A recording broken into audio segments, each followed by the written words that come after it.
Price lord brothers and sisters. இந்த அருமையான வேலையில கர்த்தருடைய வசனத்தை நம்ம பார்க்கலாம். கர்த்தருக்கு ஸ்தோத்திரம். கொஞ்சம் 2-3 நாளுக்கு முன்னாடி நம்ம நியூஸ்லாம் பார்த்துருந்தோம் அப்படின்னா, ரீசெண்டாக வந்து ஆந்திராவில் வந்து ஒரு 35-40 வயசு உள்ள ஒரு சிஸ்டர், ஒரு லேடி என்ன பண்ணுறாங்க, ஒரு ஃபேமிலி என்ன பண்ணுறாங்கன்னா மரத்தில் கட்டி வச்சு அவங்கள அடிக்கிறாங்க. அதை அவங்க கூட சின்ன பையன் இருக்கான், அந்த பையனை தள்ளி விட்டு அவங்க அடிக்கிறாங்க. 2-3 லேடிஸ், அது 2-3 ஆம்பளை வீடியோலாம் எடுத்துக்கிட்டு இருக்காங்க. என்ன அப்படி பிரச்சனைன்னு கேட்டிங்கன்னா, அந்த லேடி ஏதோ 60,000 ரூபா கடன் வாங்கி, அதுங்க அவங்க வீட்டுக்கார் கடன் வாங்கிட்டு அதை கொடுக்க முடியாமல் அவர் ஓடி போயிட்டாரு. அந்த அம்மா, அந்த மகன், சின்ன பையன், அவங்க தான் அந்த இருக்காங்க அந்த ஊரில். கடன் தராத காரணத்தினால அவங்கள போட்டு கட்டி வச்சு அடித்து ரொம்ப அவமானப்படுத்தி ரொம்ப ஒரு கஷ்டப்படுத்தின ஒரு வீடியோ நியூஸில் பார்த்தோம். ரொம்ப கஷ்டமாக இருந்துச்சு. இப்படி இந்த மாதிரி இது வந்து ஒரு இன்சிடென்ட் தான். ஆனால் இந்த மாதிரி நிறைய விஷயங்கள் நம்ம நாட்டில் நடந்துக்கிட்டு இருக்கு. இது வந்து பேசிக்காக பார்த்தீங்கன்னா, கடன் வாங்கிட்டு கொடுக்காதனால அந்த கடன்காரங்க பண்ண விஷயத்த காமிச்சாங்க. இப்படி இதை பற்றி பார்க்கும்போது எனக்கு கொஞ்சம் தோணுச்சு, நம்ம இந்தியாவில் எத்தனை பேர் எவ்வளோ கடன் வச்சுருக்காங்க, ஒவ்வொருத்தவங்க தலையில் எவ்வளோ கடன் இருக்குது அப்படின்னு பார்க்கும்போது, வருஷத்தோட அறிக்கை பிரகாரம் ஒரு ஆளுக்கு 2,11,000 ரூபாய் தலைக்கு கடன் இருக்கான். இது போக ஒவ்வொருத்தவங்களும் யோசித்து பாருங்க, ஒவ்வொருத்தவங்களும் வீட்டுக்கு லோன் வாங்குறாங்க, 2 வீலர் வாங்குறதுக்கு லோன் வாங்குறாங்க, கார் வாங்குறதுக்கு லோன் வாங்குறாங்க, படிப்பு செலவு லோன் வாங்குறாங்க, பர்சனல் லோன் வாங்குறாங்க. இந்த ஏகப்பட்ட லோன் வாங்கி கடன்களை வாங்கிக்கிட்டே தான் இருக்கிறாங்க, மக்கள் வாங்கிட்டே தான் இருக்காங்க. ஸோ இந்த கடன் அப்படின்னு பேசிட்டு இருக்கும்போது ஆண்டவர் ஒரு விஷயத்த ஒன்று காமிச்சாரு. அது என்ன அப்படின்றத இன்னைக்கு ஃபுல்லாக நம்ம வந்து வசனத்திற்கு பிரகாரம் பார்க்க போகிறோம். அப்போ அந்த கடன் அப்படின்றது வந்து இன்னைக்கு வந்து உலக பிரகாரமா கடன் வாங்கணும் அப்படின்னா, அந்த உலகத்தான என்ன பண்ணுவாங்க, வாங்கினவன்ட்ட நம்ம அடிமையா இருக்க மாதிரி தான், அவனுக்கு கீழே தான் நம்ம அப்படின்ற மாதிரி வசனம் சொல்லுது. அப்படி இருக்கும்போது அவன் நம்மகிட்ட எப்படினாலும் அடிச்சோ பிடிச்சோ கடனை வாங்கி திருப்பி வசூலிச்சிருவான். நம்ம அவனுக்கு பயந்து தான் போற மாதிரி இருக்கும். ஆனா ஒருத்தர் மிகப்பெரிய விஷயத்த பண்ணிட்டு அமைதியா இருக்கிறாரு. அவர் யார் அப்படின்னு பார்த்தா நம்ம ஏசப்பா. என்ன அப்படி நடக்குது அப்படின்ற வசனத்தின் மூலம் பார்க்கலாம். அதாவது என்ன அப்படின்னா, ஆவிக்குரிய கடன். அதான் இன்னைக்கு ஆண்டவர் வசனத்தின் மூலமா பேசுறாரு. ஆவிக்குரிய கடன்னா என்ன, இந்த ஆவிக்குரிய கடன்னா என்ன அப்படின்னு பார்த்தோம்னா, இந்த வசனத்தை பார்த்தோம்னா இன்னைக்கு வசனத்தின் பிரகாரம் நீங்க நான் எல்லாருமே ஏசப்பாக்கு முன்பாக ஒரு கடனாளியா நம்ம நிக்கிறோம். அதான் இன்னைக்கு வசனத்தோட விஷயமே. என்ன பிரதர் பொசுக்குன்னு இப்படி எல்லாத்துக்கும் முன்னாடி கடனாளின்னு சொல்லிட்டீங்களே அப்படின்னு நம்ம நினைக்கலாம். ஆனா அதான் உண்மை. இன்னைக்கு வசனம் என்ன சொல்லுது அப்படின்றத நம்ம ஒண்ணா பார்க்கலாம்.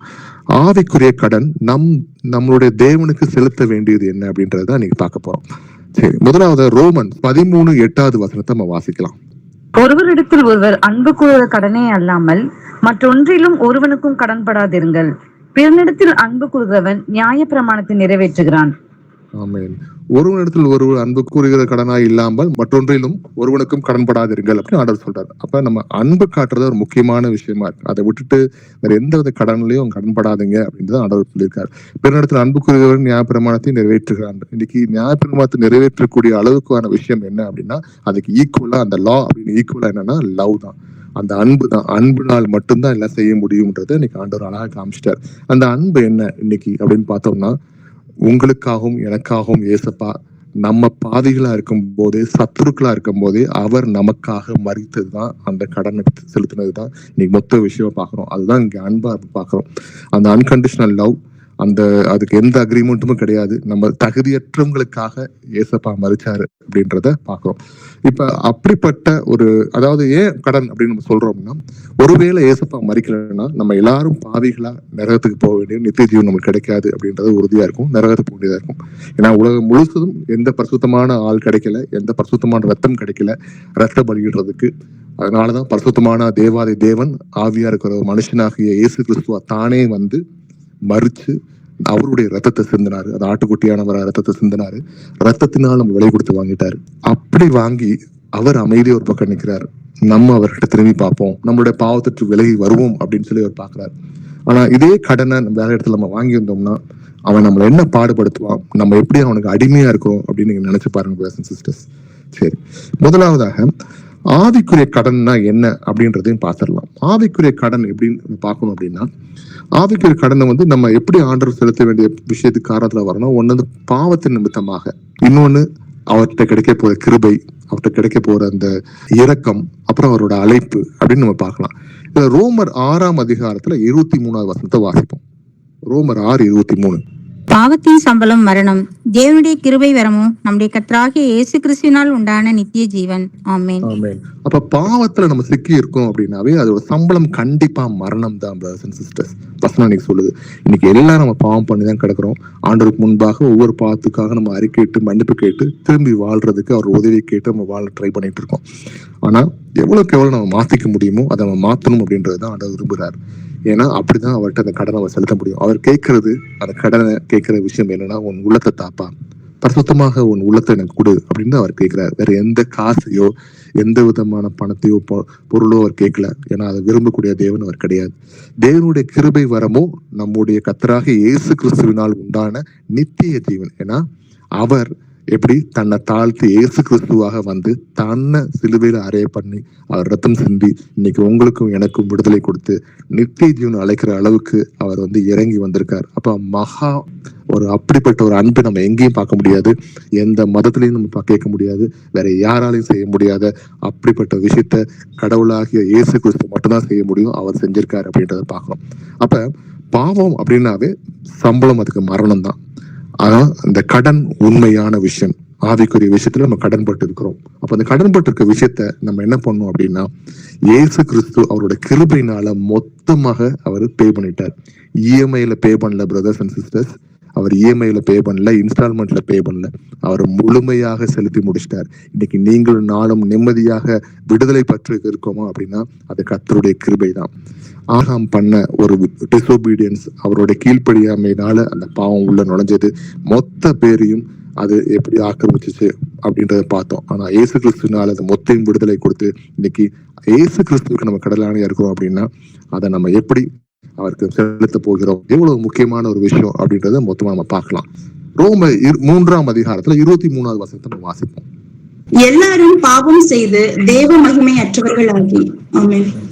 அப்ப எல்லாரும் பாவம் செஞ்சு என்ன பண்றோம், தேவ மகிமை அற்றவர்கள் ஆகிட்டோம் அப்படின்னு சொல்லி வசனம் சொல்லுது. அப்ப நீங்க நானும் எல்லாரும் பாவத்துல விழுந்து என்ன பண்ணிருக்கோம், இன்னைக்கு பாவிகளா இருக்க நேரத்துல நம்மளுடைய பாவத்தை விட்டு வெளியே வந்து இயேசு கிறிஸ்துவிட்ட நம்ம போய் நிற்கும் பொழுது அவர் நமக்கு விடுதலை தருகிறார் அப்படின்றத அந்த வசனத்துல பாக்குறோம். நான் ஏன் அது திரும்பி நமக்கு திருப்பி தெரியாத விஷயத்த சொல்ற மாதிரி நீங்க சொல்றீங்களே அப்படின்னு நம்ம கேட்கலாம். நிறைய நேரங்கள்ல நம்ம எந்த மாதிரி இருந்தோம், நம்ம நிலைமை எப்படி இருந்துச்சு, நம்ம நிலைமையில இருந்து புதுசா நம்ம மாற்றி கொடுத்தவர் யாரு, இப்ப நம்ம யாரோட இருக்கிறோம், எப்படிப்பட்டவரோட நம்ம இருக்கிறோம் அப்படின்னு நமக்கு தெரிய மாட்டேது பிரதர்ஸ் அண்ட் சிஸ்டர்ஸ். அடிக்கடி அதை நிறைவு கூற வைக்க வேண்டிய விஷயமா இருக்கு. நான் சொன்ன மாதிரி ஆண்டவருக்கு சத்துருக்களா இருந்த நமக்காக நம்ம கூப்பிடாம அவர் நம்ம நேசிச்சு, முதலாவதாக அவர் நம்மளை நேசிச்சு நம்மளுடைய பாவத்துக்காக மறிச்சிட்டு நான் நேசிக்கிறேன், இப்ப நீ வா மகனே வா மகளேன்னு அவர் கூப்பிட ரெடியா இருக்காரு. இன்னைக்கு அதை நம்ம கேட்காம என்ன பண்றோம், திருப்பி பாவத்துக்குள்ள போய் விழுகிறோம் பிரதர்ஸ் அண்ட் சிஸ்டர்ஸ். இன்னைக்கு அந்த மாதிரி செய்யாதபடி நமக்காக ரத்தம் செஞ்சு, யாரும் காசை கொடுத்து அந்த கடனை அடைக்காதபடி அவர் ரத்தத்தை கொடுத்து அடைத்தார் அப்படின்றத பாக்குற மாதிரி இன்னைக்கு அவர் நம்மளை கூப்பிடுறாரு. நம்ம அதுக்கு ரெடியா இருக்கோமா? ஏன்னா எந்த ஒரு ஆத்மாவும் இந்த பாவத்துல இருந்து தப்பிக்க முடியாது. ஆனா இயேசு கிறிஸ்துவை விசுவாசிச்சு அவரை நம்பினா மட்டும் அந்த ஆத்மா தப்பிக்கும் அப்படின்றது இந்த விஷயத்துல பாக்குறோம். தாவீது என்ன பண்ணாரு, ஒவ்வொரு நாளும் தேவனோட இருந்தாரு, அவரோட பேசி அவர் இருதயம் எப்பவுமே தேவனை நோக்கியே இருந்துச்சு. ஆனா அவர் தவறு பண்ண உடனே அதை அவர் உணர்ந்து என்ன பண்ணாரு, ஆண்டவர்கிட்ட மன்னிப்பு கேட்டதுக்கு அப்புறம் தான் சரியாச்சு அப்படின்றத பாக்குறோம். ஆனா இந்த இடத்துல அவர் ஒரு மன்னிப்பு கேட்கல அப்படின்னா அவரும் பாவியா இருப்பார் அப்படின்றது வசனத்தின் மூலம் பார்க்கிறோம். சங்கீதம் 51 நம்ம எடுத்து வாசித்தோம்னா அந்த கதை ஃபுல்லு நம்ம பார்க்க முடியும் பிரதர்ஸ் அண்ட் சிஸ்டர்ஸ். மத்தேயு 18ஆம் அதிகாரத்துல 23-27 வசனத்தை வாசிப்போம். 23ல இருந்து 27. எப்படி எனில் பரலோக ராஜ்யம் தன் ஊழியக்காரரிடத்தில் கணக்கு பார்க்க வேண்டும் என்றிருந்த ஒரு ராஜாவுக்கு ஒப்பாய் இருக்கிறது. அவன் கணக்கு பார்க்க தொடங்கின போது 10,000 தாலந்து கடன்பட்டவன் ஒருவனை அவனுக்கு முன்பாக கொண்டு வந்தார்கள். கடனை தீர்க்க அவனுக்கு நிர்வாகம் இல்லாதபடியால் அவனுடைய ஆண்டவன் அவனையும் அவன் பெண்ஜாதி பிள்ளைகளையும் அவனுக்கு உண்டான எல்லாவற்றையும் விற்று கடனை தீர்க்கும்படி கட்டளையிட்டான். அப்பொழுது அந்த ஊழியக்காரன் தாழ விழுந்து வணங்கி, ஆண்டவனே, என்னிடத்தில் பொறுமையா இரும், எல்லாவற்றையும் உமக்கு கொடுத்து தீர்க்கிறேன் என்றான். அந்த ஊழியக்காரனுடைய ஆண்டவன் மனதிறங்கி அவனை விடுதலை பண்ணி கடனையும் அவனுக்கு மன்னித்து விட்டான். ஆமென். அப்ப நம்ம கவனிச்சோம்னா இன்னைக்கு இதே மாதிரி விஷயம் நிறைய இடத்துல நடந்துகிட்டு இருக்கு பிரதர்ஸ் அண்ட் சிஸ்டர்ஸ். உலக பிரகாரமா கடன் வாங்கினவங்களால கடன் கொடுக்க முடியலன்னா அவங்க வீட்டுல இருக்க அவங்களோட மனைவியோ பிள்ளைகளோ கொத்தடிமைகளா மாத்தி கூட்டு போயிடுறாங்க. இல்லைன்னா அவங்க ரொம்ப அசிங்கப்படுத்தி இழிவுபடுத்தி கண்ட மாதிரி பேசி அவங்க திருப்பி தலைநிமிர்ந்து அந்த ஊர்ல வாழ முடியாத அளவுக்கு நடக்குது. ஆனா இந்த இடத்துல ஆண்டவர் என்ன பண்றாரு, அவரோட கிருபையினாலும் அவரோட இரக்கத்தினாலும் என்ன பண்றாரு, இங்க மன்னிச்சு விடுறாரு அப்படின்றத ஒரு கதையின் மூலமா இங்க பாக்குறோம். இன்னைக்கு அதே மாதிரிதான் நம்ம அவருக்கு முன்பாக நிக்கிற நேரத்துல அவர் நமக்காக இறங்கி வந்து நம்மளை மன்னிச்சுட்டாரு. ஆனா நம்ம செய்ய வேண்டிய விஷயம், ஆண்டவரே நீங்க என்னை விலை கொடுத்து வாங்கிட்டீங்களே, நான் ரொம்ப சந்தோஷமா இருக்கேன், இனி உங்களுக்கு விரோதமான பாவம் செய்ய மாட்டேன் ஆண்டவரேன்னு சொல்லி அதுல இருந்து விலகி வர நம்ம ரெடியா இருக்கணும். நமக்கு எல்லாத்துக்கும் தெரியும் இந்த நாள் ரொம்ப சீக்கிரமா இருக்கு பிரதர்ஸ் அண்ட் சிஸ்டர்ஸ். ஏன் நம்ம திருப்பி திருப்பி பாவத்திலையும் பாவ மன்னிப்பு கேட்கறதுலையும் மனம் திரும்புதல்னு போயிட்டு பேசிக்கிட்டே இருக்கோம் அப்படின்னா, உலகத்தோட அழிவு ரொம்ப சீக்கிரமா இருக்குன்றத பார்த்துட்டு இருக்கோம். ஆண்டவரோட வருகை ரொம்ப சீக்கிரமா இருக்கு. இன்னைக்கு ஏகப்பட்ட வார்ஸ் விஷயங்கள் நம்ம கேள்விப்பட்டு இருக்கோம். ஒவ்வொரு நாளும் ஒவ்வொரு விதமான பிரச்சனைகள். ஒவ்வொரு நாடு மொத்த வேர்ல்டு மேப் எடுத்து வச்சா அந்த வேர்ல்டு மேப்ல ஒவ்வொரு நாடுகள் எங்கெங்க நம்ம குறிச்சு வச்சோம்னா ஒவ்வொரு இடத்துல சண்டை நடக்கிறவங்க தெரியும் பிரதர்ஸ் அண்ட் சிஸ்டர்ஸ். இன்னைக்கு சவுத் ஆப்பிரிக்கா எடுத்துக்கிட்டீங்கன்னா அது ஃபுல்லா பல பிரச்சனைகள் ஓடிக்கிட்டு இருக்கு. நமக்கு ஆல்ரெடி நமக்கு தெரியும் இஸ்ரேல் சுத்தி இருக்க ஒவ்வொரு நாடுகளையும் பிரச்சனை ஓடுதுன்னு தெரியும். இங்க சைனா, நார்த் கொரியா, ரஷ்யா, யுக்ரைனோ இல்லைன்னா அந்த ஒவ்வொரு நாடுகளுக்குள்ளேயும் பிரச்சனைகள் ஓடிட்டு இருக்கு. இங்கிட்ட நம்ம இந்தியா பாகிஸ்தான் பிரச்சனை போயிட்டு இருக்கு. இங்க சைட்ல நீங்க எடுத்துக்கிட்டீங்கன்னா இங்க தாய்லாந்து அந்த பக்கம் பிரச்சனை ஓடிட்டு இருக்கு. இது மாதிரி எல்லா சைட்லயும் பிரச்சனைகள் ஓடுது, ப்ராப்ளம் ஓடுது, அங்கங்க வெடிச்சுக்கிட்டே தான் இருக்கு. இன்னும் சீக்கிரமாக பெரிய விஷயம் நடக்கிறதுக்கு முன்பாக நம்மளுடைய மனம் திரும்ப ரொம்ப முக்கியமான விஷயமா இருக்கு. ஏன்னா நமக்காக ஆண்டவர் வெயிட் பண்ணிக்கிட்டு இருக்காரு. அவர் ரொம்ப நேரம் வெயிட் பண்ண போறது கிடையாது. ஏன்னா அவருக்கு வருகை பற்றி நமக்கு அறிவிச்சிட்டாரு. நமக்கு நிறைய விஷயங்கள் தெரிஞ்சிச்சு வசனத்தின் பிரகாரம். இனியும் இதை தெரிஞ்சுக்கிட்டு நம்ம வந்து நம்ம லேசா வரும்போது பாத்துக்கலாம், அப்படிலாம் ஒண்ணும் நடக்காது அப்படின்னு சொல்லி உலகத்தின் மக்கள் போல் நம்ம நினைச்சுக்கிட்டு இருந்தோம்னா அது நடக்காது. விசுவாசிக்கணும். ஏன்னா நோவா கவனிச்சிங்க அப்படின்னா நோவா விசுவாசிச்சாரு. 100 வருஷமா பிரசங்கம் பண்றாரு. மழைனா என்னன்னே தெரியாதவருக்கு. ஆனாலும் ஒரு பேழையை பண்ணி ஆண்டவர் சொன்ன பிரகாரம் பேழையை பண்ணி வெயிட் பண்ணார். இன்னைக்கு ஆண்டவருக்கா நம்ம எவ்வளவு ரெடியா வெயிட் பண்றோமா? இல்லைன்னா லோத்து கதையில வர மாதிரி தர நம்ம கையை பிடிச்சு வெளியே எடுத்து கொண்டு போற நிலைமைக்கு நம்ம போக போறோமான்னு நம்ம யோசிக்கணும். லூக்கா 7ஆம் அதிகாரத்துல 41 43 வசனத்தை வாசிப்போம். அப்பொழுது அவர், ஒருவனிடத்தில் 2 பேர் கடன் பட்டிருந்தார்கள். ஒருவன் 500 வெள்ளிக்காசும் மற்றவன் 50 வெள்ளிக்காசும் கொடுக்க வேண்டியதாக இருந்தது. கொடுக்க அவர்களுக்கு நிர்வாகம் இல்லாதிருந்த போது இருவருக்கும் கடனை மன்னித்து விட்டான். இப்படி இருக்க அவர்களில் எவன் அவனிடத்தில் அதிக அன்பாய் இருப்பான், அதை சொல் என்றார். சீமோன் பிரதியுத்தரமாக, எவனுக்கு அதிகமாய் மன்னித்து விட்டானோ அவனே அதிக அன்பாய் இருப்பான் என்று நினைக்கிறேன் என்றான். அதற்கு அவர், சரியாய் நிதானித்தாய் என்று சொல்லி. ஆமென். ஆமென். அப்ப இங்க கவனிச்சோம்னா அந்த கதையில வந்து அதிகமா கடன் வாங்கினவன் கொஞ்சமா கடன் வாங்கினபடி நம்ம இங்க பாக்குறோம். யாருக்கு அதிகமா மன்னிக்கப்பட்டிருக்கு என்னன்றது. இன்னைக்கு கவனிச்சீங்கன்னா இதுல பெரிய கடன் சின்ன கடன் அப்படிலாம் கிடையாது. எவ்வளவு பெரிய கடனா இருந்தாலும் எவ்வளவு சின்ன கடனா இருந்தாலும் இந்த ஒரே மாதிரிதான தீர்ப்பு தான் ஆண்டவர் கொடுக்குறாரு. அந்த தீர்ப்பு என்னன்னா கிருபை. அவரோட கிருபையினாலதான் இன்னைக்கு நம்ம கடனாளிகளா நம்ம என்ன பண்றோம், அவர் நம்மளை ரசித்து நம்மளுக்காக நம்ம பாவங்களை கழுவிட்டார் அப்படின்றத பாக்குறோம். எப்ப ஆனா அவர் பின் நம்ம அவர்கிட்ட மன்னிப்பு கேட்டு அவர் பின்னாடி போகும்போது அந்த கடனா இருக்க விஷயத்தை எடுத்து போடுறாரு அப்படின்றத நம்ம பாக்குறோம் பிரதர்ஸ் அண்ட் சிஸ்டர்ஸ். நல்லா கவனிங்க. இதுக்கு ஒரு எக்ஸாம்பிள் சொல்ல போனா இந்த பாவியான ஒரு ஸ்திரீ என்ன பண்றாங்க, ஏசப்பா உட்கார்ந்துருக்க இடத்துல வந்து அவங்க பாதத்துல வந்து தான் எவ்வளவு பெரிய பாவின்னு அவங்க அறிஞ்சிருந்தாலும் அவங்க பாவம் எப்பேற்பட்ட சுமையுள்ள பாவமா இருந்தாலும் ஏசப்பா காலில் வந்து அழுது தன்னை மொத்தமா கொட்டி அழுகுறாங்க அப்படின்றத வசனத்தின் மூலமா பாக்குறோம். சரி, கொலேசியர்ல 2ஆம் அதிகாரம் 13-14 வசனத்தை வாசிப்போம். உங்கள் பாவங்களினாலேயும் உங்கள் மாம்ச விருத்த சேதனம் இல்லாமையினாலேயும் மரித்தவர்களாய் இருந்த உங்களையும் அவருடைய கூட உயிர்ப்பித்து அக்கிரமங்கள் எல்லாவற்றையும் உங்களுக்கு மன்னித்து நமக்கு எதிரியாகவும் கட்டளைகளால் நமக்கு விரோதமாகவும் இருந்த கையெழுத்தை குலைத்து அதை நடுவில் இராதபடிக்கு எடுத்து சிலுவையின் மேல் ஆணி அடித்து. ஆமென். ஆமென்.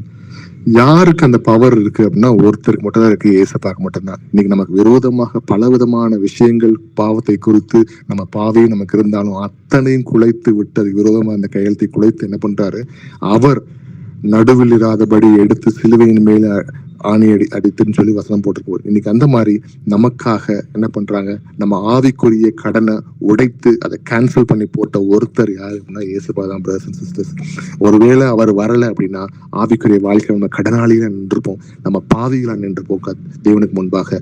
ஆனா ஏசப்பா இன்னைக்கு நமக்காக வந்து அவர் ரத்தம் சிந்தி சிலுவையில அந்த கடனை முறித்து விட்டார், உடைத்து விட்டார், அழிச்சிட்டார் அப்படின்றத பார்க்கலாம். இன்னைக்கு நல்ல ஒரு எக்ஸாம்பிள் பார்க்கணும் அப்படின்னா நம்மளுக்கு வந்து பவுலை பார்க்கலாம். பவுல் முதல் சவுலா இருக்கும்போது அவர் என்னென்ன விஷயம் பண்ணாரு, எப்படி கிறிஸ்துவருக்கு எதிராக வேலையை பார்த்தாரு, எப்படி அங்க இருந்த சர்ச்சஸ்க்கு எதிராக வேலை பார்த்தாரு அப்படின்றத வசனத்தின் மூலம் பார்க்கலாம். ஆனா பின்னாடி இயேசுவை ஏற்றுக்கொண்ட பிறகு அவர் மொத்தமாக மாறினதை நம்ம வசனத்தினால பார்க்கிறோம்.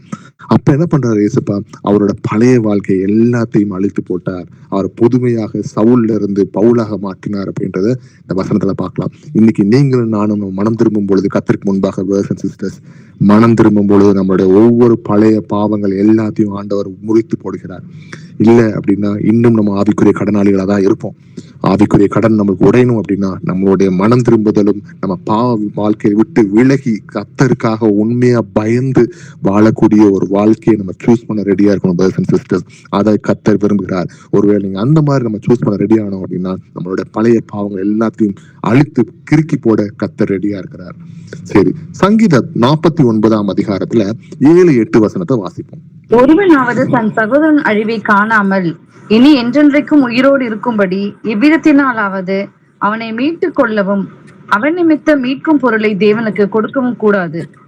அதாவது இன்னைக்கு என்னோட பாவத்துக்காக என்னோட மனைவியோ இல்ல ஒரு மனைவியோட பாவத்துக்காக அவங்க வீட்டு புருஷனோ வந்து அது சரி பண்றதுக்கு முடியாது brothers and sisters. அவங்கவங்க மனம் திரும்பணும் தங்களுடைய பாவத்துல இருந்து வெளியே.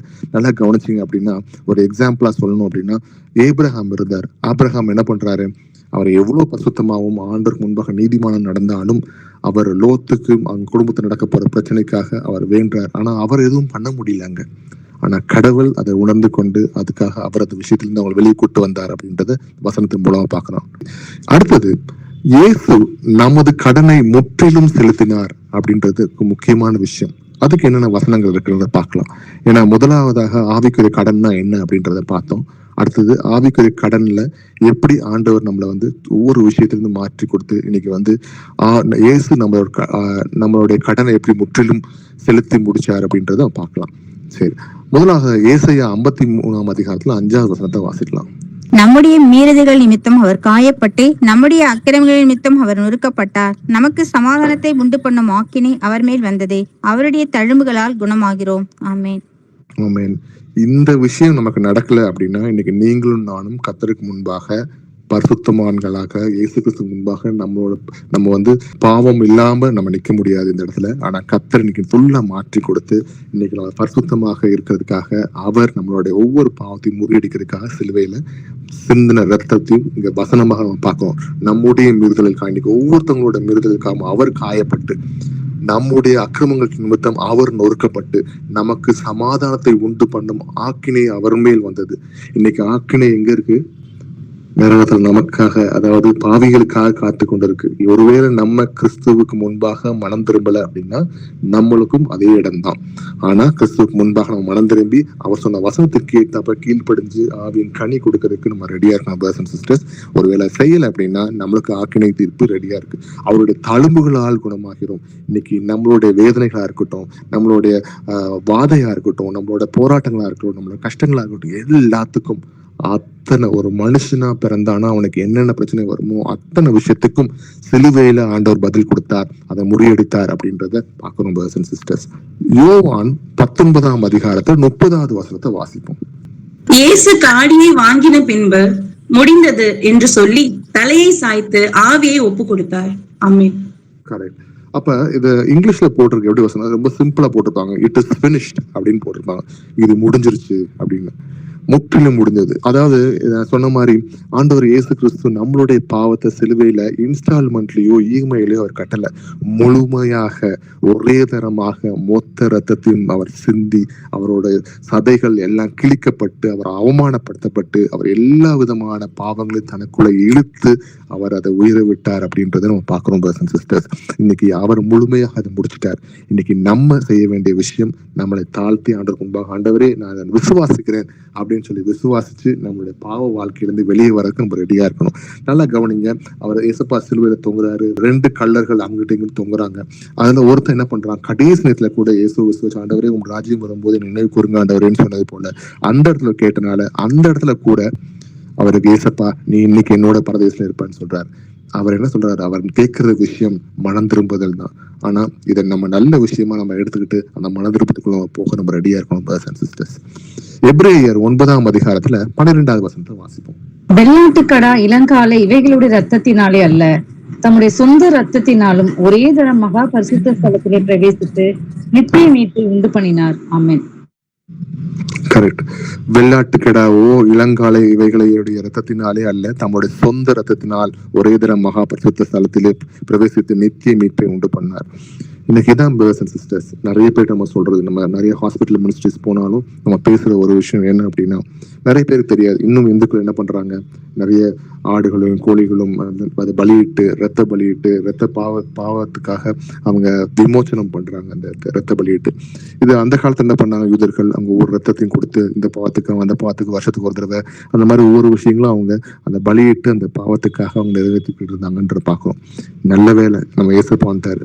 இன்னைக்கு இந்த காலத்துல இருந்தாருன்னா நம்ம போய் எங்க எத்தனை தடவை வெள்ளாட்டுக்கடாவும் இளங்காலையும் நம்ம போய் தேடுறது. நமக்காக அவர் நீ பண்ண காரணத்துக்காகவும் நம்ம பண்ண ஒவ்வொரு பாவத்துக்காகவும் விரோதத்துக்காகவும் நம்ம கண்களின் நிச்சயினாலும் இருதயத்தின் நிச்சயினாலும் நம்ம பண்ண ஒவ்வொரு விஷயத்துக்காகவும் ஆண்டவர் தானே வந்து, தம்பி இனி உலகத்துல பரிசுத்தமான ரத்தம் எங்கேயும் இல்லப்பா, நானே இந்த பரிசுத்தமான ரத்தத்தை கொண்டு வரேன்னு சொல்லி அவரே மனுஷ ரூபமாக இயேசு கிறிஸ்துவாக வந்து உங்களுக்கும் எனக்கும் சிலுவையில் அறையண்டு என்ன பண்ணார், ரத்தத்தை சிந்தி நம்ம விலைக்கு வாங்கிட்டார் அப்படின்றத பாக்குறோம் brothers and sisters. அவரே பலியானார் அப்படின்றத பாக்குறோம். அப்ப நம்மளுடைய பாவத்துக்கு ரத்த பலி எங்க கிடைச்சிச்சு, ஏசப்பாவா ரத்த பலியானார். அவரே அந்த ஆட்டுக்குட்டியாக வந்து ரத்த பலியை கொடுத்தார் அப்படின்றது நம்ம பாக்குறோம். எபிரேயர் 10ஆம் அதிகாரத்துல 12வது வசனத்தை வாசிக்கலாம். இவரோ பாவங்களுக்காக ஒரே பலியை செலுத்தி என்றென்றைக்கும் தேவனுடைய வலது பாரசத்தில் உட்கார்ந்து. ஆமென். இன்னைக்கு நமக்காக நம்ம பாவத்துக்காக ஒரு பலியை செலுத்தி என்ன பண்றாரு, தேவனுடைய வலது பாரசத்தில் உட்கார்ந்துறாரு. தேவனுடைய அதிகாரத்துல அந்த அதிகாரத்தை பெற்று அவரே உட்கார்ந்திருக்காரு அப்படின்றத நம்ம பாக்குறோம் brothers and sisters. இன்னைக்கு அவருக்கு முன்பாக நம்மளுடைய பாவங்கள் அவர் நமக்கு மன்னிச்சிட்டார். ஆனா நம்ம திருப்பி செய்ய வேண்டியது நம்மளுடைய பாவத்திலிருந்து வெளியே வர்றது ரொம்ப முக்கியமான விஷயமா இருக்கு. இன்னைக்கு ஒவ்வொருத்தவங்களும் நம்ம நினைவு கூறலாம், நம்மளுடைய எங்க இடத்துல கர்த்தருடைய வசனத்துக்கு விரோதமாக நம்ம பாவம் செய்யறது ஒரு நிமிஷம் நீங்க யோசித்து பாருங்க brothers and sisters. இது ரொம்ப முக்கியமான விஷயமா இருக்கு. ஒருவேளை உலகம் தெரிஞ்சு செய்யக்கூடிய ஒரு பாவமா நம்ம இருக்கலாம், ஒருவேளை அந்தகார பாவத்துல நம்ம இருக்கலாம். இன்னைக்கு அதை யோசித்து நமக்குள்ள கொண்டு வர ரெடியா இருக்கலாம். கொஞ்ச நேரம் எடுங்க, ஒவ்வொருத்தவங்களும் நம்ம சோதிச்சு பார்க்கலாம், எந்த வித பாவத்துல நான் இருக்கிறேன், வசனத்துக்கு விரோதமாக நான் எந்த இடத்துல பாவமா இருக்கேன், ஒருவேளை என்னோட பர்சனல் லைஃப்ல நான் பாவத்துல இருக்கிறேன்னா, இல்லைன்னா என்னோட அபிஷியல் லைஃப்லயோ வேலை சம்பந்தப்பட்ட விஷயத்திலயோ எதையாரோ பாவத்தை நான் பண்ணிட்டு இருக்கேனா, என் குடும்பத்துல நான் எதுவும் பாவத்தை பண்ணிட்டு இருக்கேனா, இது வசனத்துக்கு விரோதமா இருக்குதா அப்படின்னு நம்ம யோசிப்போம். ஒரு சிலை வழிபாடா இருக்கலாம், ஆண்டவருக்கு விரோதமான சில விஷயங்கள் நம்ம செய்யறது இருக்கலாம், ஒரு விபச்சாரமான ஒரு விஷயமா இருக்கலாம், வேற எந்த விதமான உலக காரியங்கள் இச்சைகளையோ நம்ம இருக்கிறோம் அப்படின்னா அது ஆண்டவருக்கு விரோதமா இருந்தா தயவு செய்து இன்னைக்கு அதை மாற்றிக்கொள்ள நம்ம ரெடியா இருக்கலாம் சிஸ்டர்ஸ். ஆண்டவர் தெளிவாக வசனத்தின் மூலமாக ஒவ்வொரு நாளும் குத்தி காட்டுற மாதிரி இன்னைக்கு வசனத்துல சொல்லி காமிக்கிறாரு. இதை உண்மையாவே நம்ம எடுத்துக்கொண்டு ஆண்டவருக்கு முன்பாக மனம் திரும்ப ரெடியா இருக்கலாம் brothers and sisters. திருப்பி ஆண்டவர் சொல்லிக்கிட்டு இருக்காரு. ஏன்னா சீக்கிரமாக அவருடைய வருகை இருக்கனால இன்னும் சில காலமோ கொஞ்ச காலமோ ஆண்டவரோட வசனங்கள் நமக்கு பிரசங்கிக்கப்படும். இன்னும் கொஞ்ச நாளத்துல ஆண்டவரோட வருகை இருக்கும் பொழுது அன்றைக்கு இந்த வசனங்கள் நமக்கு சொல்லப்படாது brothers and sisters. ஆண்டவருக்கு முன்பாக ஒவ்வொருத்தவங்களோட வாய்களும் அடைக்கப்படும்.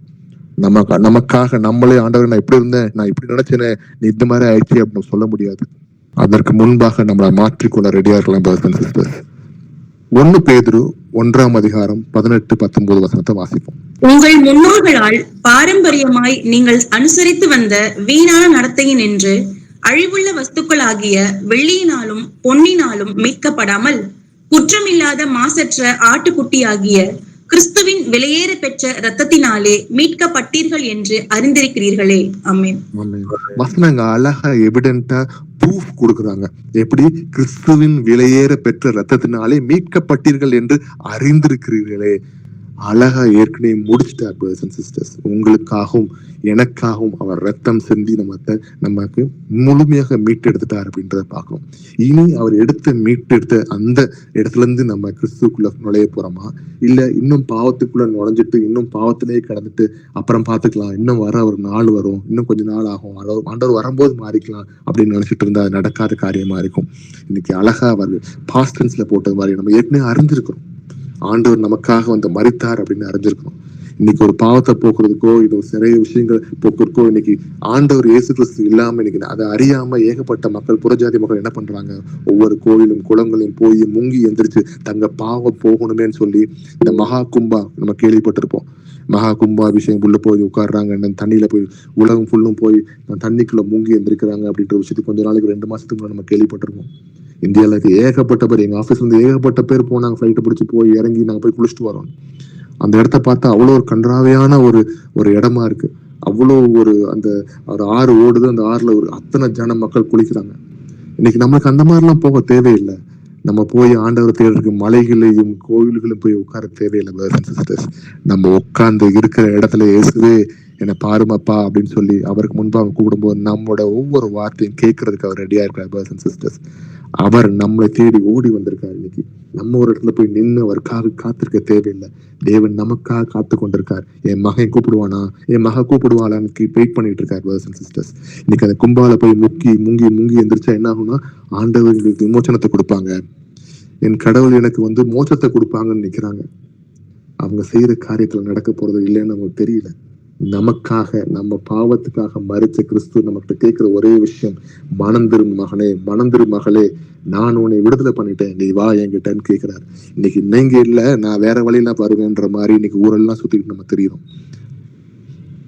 கலாத்தியர் 3ஆம் அதிகாரம் 13வது வசனத்தை வாசிப்போம். மரத்திலே தூக்கப்பட்ட எவனும் சபிக்கப்பட்டவன் என்று எழுதியிருக்கிறபடி கிறிஸ்து நமக்காக சாபமாகி நியாயப்பிரமாணத்தின் சாபத்திற்கு நம்மை நீங்களாக்கி மீட்டுக் கொண்டார். ஆமென். இன்னைக்கு நமக்காக அவர் பலியாகி நியாயப்பிரமாணத்திலிருந்து நம்மளை மீட்டெடுக்கிறதுக்காக ஆண்டவரே அது ரத்தத்தை செலுத்தினார் அப்படின்றத பாக்குறோம். அதாவது மரத்தில் தூக்கப்பட்ட எவனும் சபிக்கப்பட்டவன் அப்படின்னு வசனம் இருக்கு. இன்னைக்கு அந்த மாதிரி இல்லாதபடி இயேசு கிறிஸ்து நமக்காக மறிச்சு அந்த சாபத்தை வாங்கிட்டு நம்மளுடைய அசிங்கத்தையும் நம்மளுடைய கேவலமான இச்சைகளாலும், கண்களின் இச்சையினாலும், இருதயத்தின் இச்சைகளாலும், நாவின் இச்சையினாலும் என்ன பண்றோம், அவன் உலகத்தின் விஷயத்தை அவன் பேசி தெரிஞ்சுக்கிட்டு இருக்கோம். பிரதர்ஸ் அண்ட் சிஸ்டர்ஸ், அதை எல்லாத்தையும் முறியடிச்சிட்டார் அப்படின்றத பாக்குறோம். சரி, இப்ப இவ்வளவு நேரம் ஆண்டவர் நமக்காக என்ன பண்ணார் அப்படின்றத பாக்குறோம். அடுத்தது அவரோட அந்த கடன், ஆதிக்குரிய கடன்ல என்ன நடக்குது அப்படின்றத பாக்குறோம். அன்பும் மன்னிப்பும் என்ற கடன் ஒண்ணு இருக்கு. அது என்ன அப்படின்றத பார்க்கலாம். நமக்கு ஒரு பொறுப்பு இருக்கு. என்ன அப்படின்னா, எல்லாரும் ஒருவருக்கொரு நம்ம நேசிக்கணும், ஒருவருக்கொரு நம்ம மன்னிக்கணும் அப்படின்றது ஆண்டவர் எதிர்பார்க்கிறார். இதுதான் அன்பும் மன்னிப்பும் என்ற கட்டணை பற்றி ஆண்டவர் வசனத்தின் மூலம் பேசுறார். என்ன பேசுறாரு பார்க்கலாம். ரோமர் 13ஆம் அதிகாரத்துல 8வது வசனத்தை வாசிப்போம். ஒருவரிடத்தில் அன்பு கூறுகிற கடனே அல்லாமல் மற்றொன்றிலும் ஒருவனுக்கும் கடன் படாதிருங்கள். பிறனிடத்தில் அன்பு கூறுகிறவன் நியாய பிரமாணத்தை நிறைவேற்றுகிறான். ஆமென். கரெக்ட். நல்ல சமாரியன் கதை நமக்கு தெரிஞ்சிருக்கும். அவருக்கு என்ன பண்றாங்க, 2 பேர் வராங்க, அந்த அடிபட்ட மனுஷனை பாக்குறாங்க, அவங்க பாட்டு போயிட்டே இருக்காங்க. ஆனா ஒரு நல்ல சமாரியன் ஆள் என்ன பண்றாரு, அவர் வராரு. அவர் என்ன பண்றாரு, அன்புனால அந்த யாருமே தெரியாத ஆளா இருந்தாலும் அவருக்கு அடிபட்டதுக்கு என்ன பூசி அவர் கொண்டு போய் ஒரு ஹாஸ்பிட்டல் தங்க வச்சு அவங்களுக்கு பாக்குறாரு அப்படின்றத பாக்குறோம். அதுதான் அந்த அன்பு. ஆண்டவர் அந்த அன்பை தான் இன்னைக்கு எதிர்பார்க்கிறாரு. பிரதர்ஸ் அண்ட் சிஸ்டர்ஸ், இன்னைக்கு நம்ம ஒருவருக்கு ஒரு அன்பா இருக்கிறோமா, ஒருவருக்கு ஒரு அன்புல அவங்களை நேசிக்கிறோமா, அவங்களுக்கு உதவி செய்யறோமா அப்படின்றத ஆண்டவர் பாக்குறாரு. இன்னைக்கு அதுலதான் நம்மள கடன்பட்டு இருக்கிறோமே தவிர வேற எந்த விதத்துல நம்ம கடன்படக்கூடாது அப்படின்றது ஆண்டவர் அருமையா நம்மளுக்கு இங்க சொல்றாரு அப்படின்றத பாக்குறோம். அந்த அன்புனாலதான் இன்னைக்கு நமக்காக மறிச்சாரு அப்படின்றதையும் நம்ம இங்க வசனத்தின் மூலம் பாக்குறோம். மத்தேயு 6ஆம் அதிகாரத்துல 12வது வசனத்தை வாசிப்போம். எங்கள் கடனாளிகளுக்கு நாங்கள் மன்னிக்கிறது போல எங்கள் கடன்களை எங்களுக்கு மன்னியும். ஆமென். இன்னைக்கு நம்ம எத்தனை பேரை மன்னிக்கணும் அப்படின்னு நம்ம ஆண்டவர்கிட்ட மன்னிப்பு கேட்கிற மாதிரி அவர் நமக்கு மன்னிக்க எவ்வளவோ ரெடியா இருக்காரு. நிறைய விஷயங்களை மன்னிச்சுட்டார். இன்னைக்கு நம்ம அந்த மாதிரி மன்னிக்கிறோமா? ஒருவேளை நம்ம குடும்பத்துல இருக்கலாம், கணவனா இருக்கலாம், மனைவியா இருக்கலாம், பிள்ளைகளா இருக்கலாம், பெற்றோர்களா இருக்கலாம், சகோதர சகோதரா இருக்கலாம், பக்கத்து வீட்டுக்காரங்களா இருக்கலாம், வேலை பார்க்கறவங்க இடத்துல இருக்கலாம். எங்க இருந்தாலும் இன்னைக்கு நம்ம இன்னும் கசப்பை வச்சுக்கிட்டு, எரிச்சலை வச்சுக்கிட்டு, கோபத்தை வச்சுக்கிட்டு, பழி வாங்கும் குணத்தை வச்சுக்கிட்டு நம்ம இருக்கோம் அப்படின்னா அது கர்த்தருக்கு பிரியமான விஷயம் கிடையாது. இதற்காகவா ஏசப்பா உங்களுக்கும் எனக்காகவும் சிலுவையில மறிச்சாரு, ரத்தம் சிந்தினாரு? கிடையாது. பிரதர்ஸ் அண்ட் சிஸ்டர்ஸ், மனுஷன் தான், நமக்கும் கோவம் வரும், நமக்கும் டென்ஷன் ஆகும், நம்மளும் கத்திடுவோம். இன்னைக்கு அந்த விஷயம் நம்ம பண்ணியிருந்தா தயவு செய்து இன்னைக்கு அவங்கள்ட்ட மன்னிப்பு கேட்க நம்ம ரெடியா இருக்கலாம். மன்னிப்பு கேட்கறது எவ்வளோ, அது ஃபர்ஸ்ட் தடையா நிற்கிறது நம்மளோட ஈகோ. பிரதர்ஸ் அண்ட் சிஸ்டர்ஸ், ஆனா அந்த ஈகோ உடைக்கிறதுக்கு ஒரே விஷயம் தான் இருக்கு. இயேசு கிறிஸ்து நீங்க முன்னாடி கொண்டு நிப்பாட்டுங்க, எவ்வளவு பெரிய ஈகோ வந்தாலும் உடைச்சிடலாம். அவருக்கு முன்பாக இந்த ஈகோ ஒரு மேட்டரா? நமக்கு அந்த ஈகோ உடைக்கணும்னா ஏசப்பா முன்னாடி கொண்டு வாங்க. ஆண்டவர் நமக்காக மரிச்சார் அப்படின்றத வசனத்தை முன்னாடி கொண்டு வாங்க. இன்னைக்கு யாரா இருந்தாலும் எவ்வளவு பெரிய கஷ்டமான விஷயமா தான் அவங்க போய் நம்ம மன்னிக்க முடியும். பிரதர்ஸ் அண்ட் சிஸ்டர்ஸ், தயவு செய்து இன்னைக்கு மன்னிக்க ரெடி ஆகலாம். ஒருவேளை நம்ம குடும்பத்துல யார்ட்டையும் அவங்க பேசாம இருந்தோம்னா இன்னைக்கு அவங்க ஃபோன் பண்ணி பேசுங்க, நான் தவறு பண்ணிட்டேன், என்னை மன்னிச்சிருங்கப்பா, வசனம் உணர்த்துச்சுன்னு சொல்லுங்க. இன்னைக்கு ஆண்டவர் அவங்களோட பேசுவாரு. ஒருவேளை அவங்களை அசிங்கப்படுத்திடுவாங்களோன்னு நினைக்கலாம், பரவாயில்ல, ஏசப்பாக்காக அதை நம்ம வாங்கிக்கலாமே. ஏசப்பா உங்க மனசை திடப்படுத்துவார். அங்க இருக்க கல்லான மனசை உடைய பண்ணுவார் ஏசப்பா. இன்னைக்கு அதை நம்ம செய்யலாம். ஏன்னா இன்னைக்கு நம்ம செய்ய வேண்டிய முக்கியமான விஷயம் ஆண்டவர் எதிர்பார்க்கறது நம்ம மன்னிக்க ரெடியா இருக்கணும், நம்ம ஆண்டவர்கிட்ட மன்னிப்பு கேட்கவும் நம்ம ரெடியா இருக்கணும் அப்படின்றத சொல்லி கொடுக்குறாரு. இதுக்கு நல்ல ஒரு எக்ஸாம்பிள் நம்ம பார்த்தோம் அப்படின்னா, அப்போஸ்தலர் 7:60 சொன்னது போல ஸ்தேவானை எல்லாரும் கல்லெட்டு எரிஞ்சு அவரை கொல்றாங்க. அப்ப அவர் கடைசி என்ன சொல்றாரு, ஆண்டவரே தெரியாம என்ன பண்றாங்க பண்றாங்க, ஆண்டவரே உங்களை மன்னிச்சிருங்க அப்படின்னு சொல்லி அந்த இடத்துல கூட சாவும் தருவாங்க.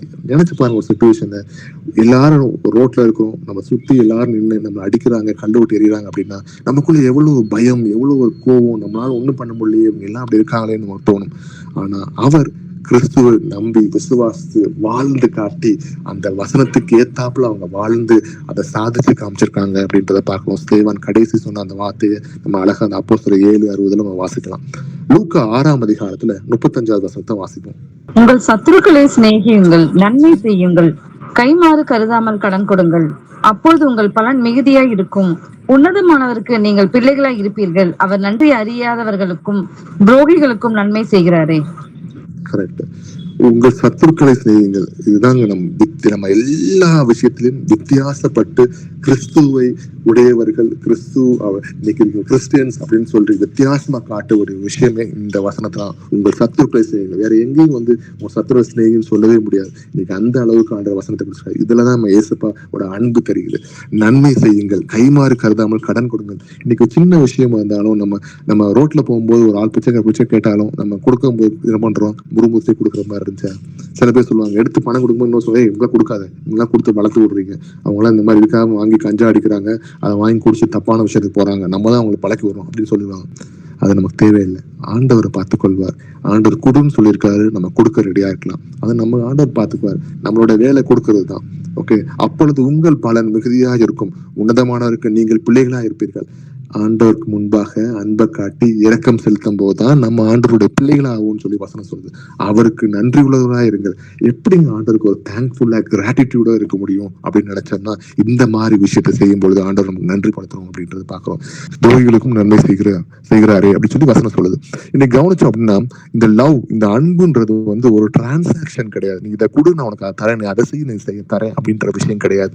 நீ செய்யாத, ஆனா என்னுடைய அன்பு உனக்கு இருக்கும் அப்படின்னு சொல்லிதான் நமக்காக நம்ம அவரை வெறுத்து அவருக்கு விரோதமாக சிலைகளை செஞ்சு அதோட தப்பான விஷயங்கள் நம்ம செஞ்சுட்டு இருந்தோமே. வசனம் என்ன சொல்லுது, சிலைகளோட விபச்சாரம் செய்யறியான்னு சொல்லுது வசனம். இன்னைக்கு சிலைக்கு முன்பாக கும்பிட்டாலும் விபச்சாரம் தான், சிலைக்கு முன்பாக நீ பத்தி குத்தி வச்சாலும் விபச்சாரம் தான். சிலைக வீட்டுல வச்சிருக்கேன், நான் கும்பிட மாட்டேன், ஆனா வச்சிருப்போம் அப்படின்னு நீ நினைச்சாலும், அந்த போட்டோ வச்சிருக்கேன் கும்பிட மாட்டேன் அப்படின்னு வச்சிருந்தாலும் அதுவும் விபச்சாரமா இருக்கு அப்படின்ற வசனத்துல பாக்குறோம். பிரதர்ஸ் அண்ட் சிஸ்டர்ஸ், இன்னைக்கு அப்படி செய்யாதபடி இதெல்லாம் எடுத்து போட்டு மனசுக்குள்ள வேற ஏதாவது விஷயத்த நம்மளுக்கு ஒரு ஐடலா, நமக்கு ஒரு சிலை வழிபாடு மாதிரி நம்ம வச்சிருந்தோம் அப்படின்னா அதையும் எடுத்து போட்டு ஆண்டருக்கு முன்பாக பரிசுத்தமாக நம்ம இருக்க நம்ம வாழலாம். இப்படி செய்யறது என்ன ஆகுது, ஆண்டருக்கு முன்பாக நம்ம நன்றி செலுத்தக்கூடிய ஒரு விஷயமாக, நன்றி உணர்வு உள்ளவர்களா நம்ம இருக்க முடியுதுன்றது ஆண்டவர் காமிக்கிறார். இந்த அன்பு எப்படின்னா டிரான்சாக்சன் மாதிரி கிடையாது. அன்பு நீ செஞ்சாலும் சரி, தப்பு செஞ்சாலும், நீ என்ன பண்ணாலும் பரவாயில்ல, நான் அவனை நேசிப்பேன்னு சொல்றது தாங்க அன்பு. யோசிப்பை கவனிச்சிங்களா?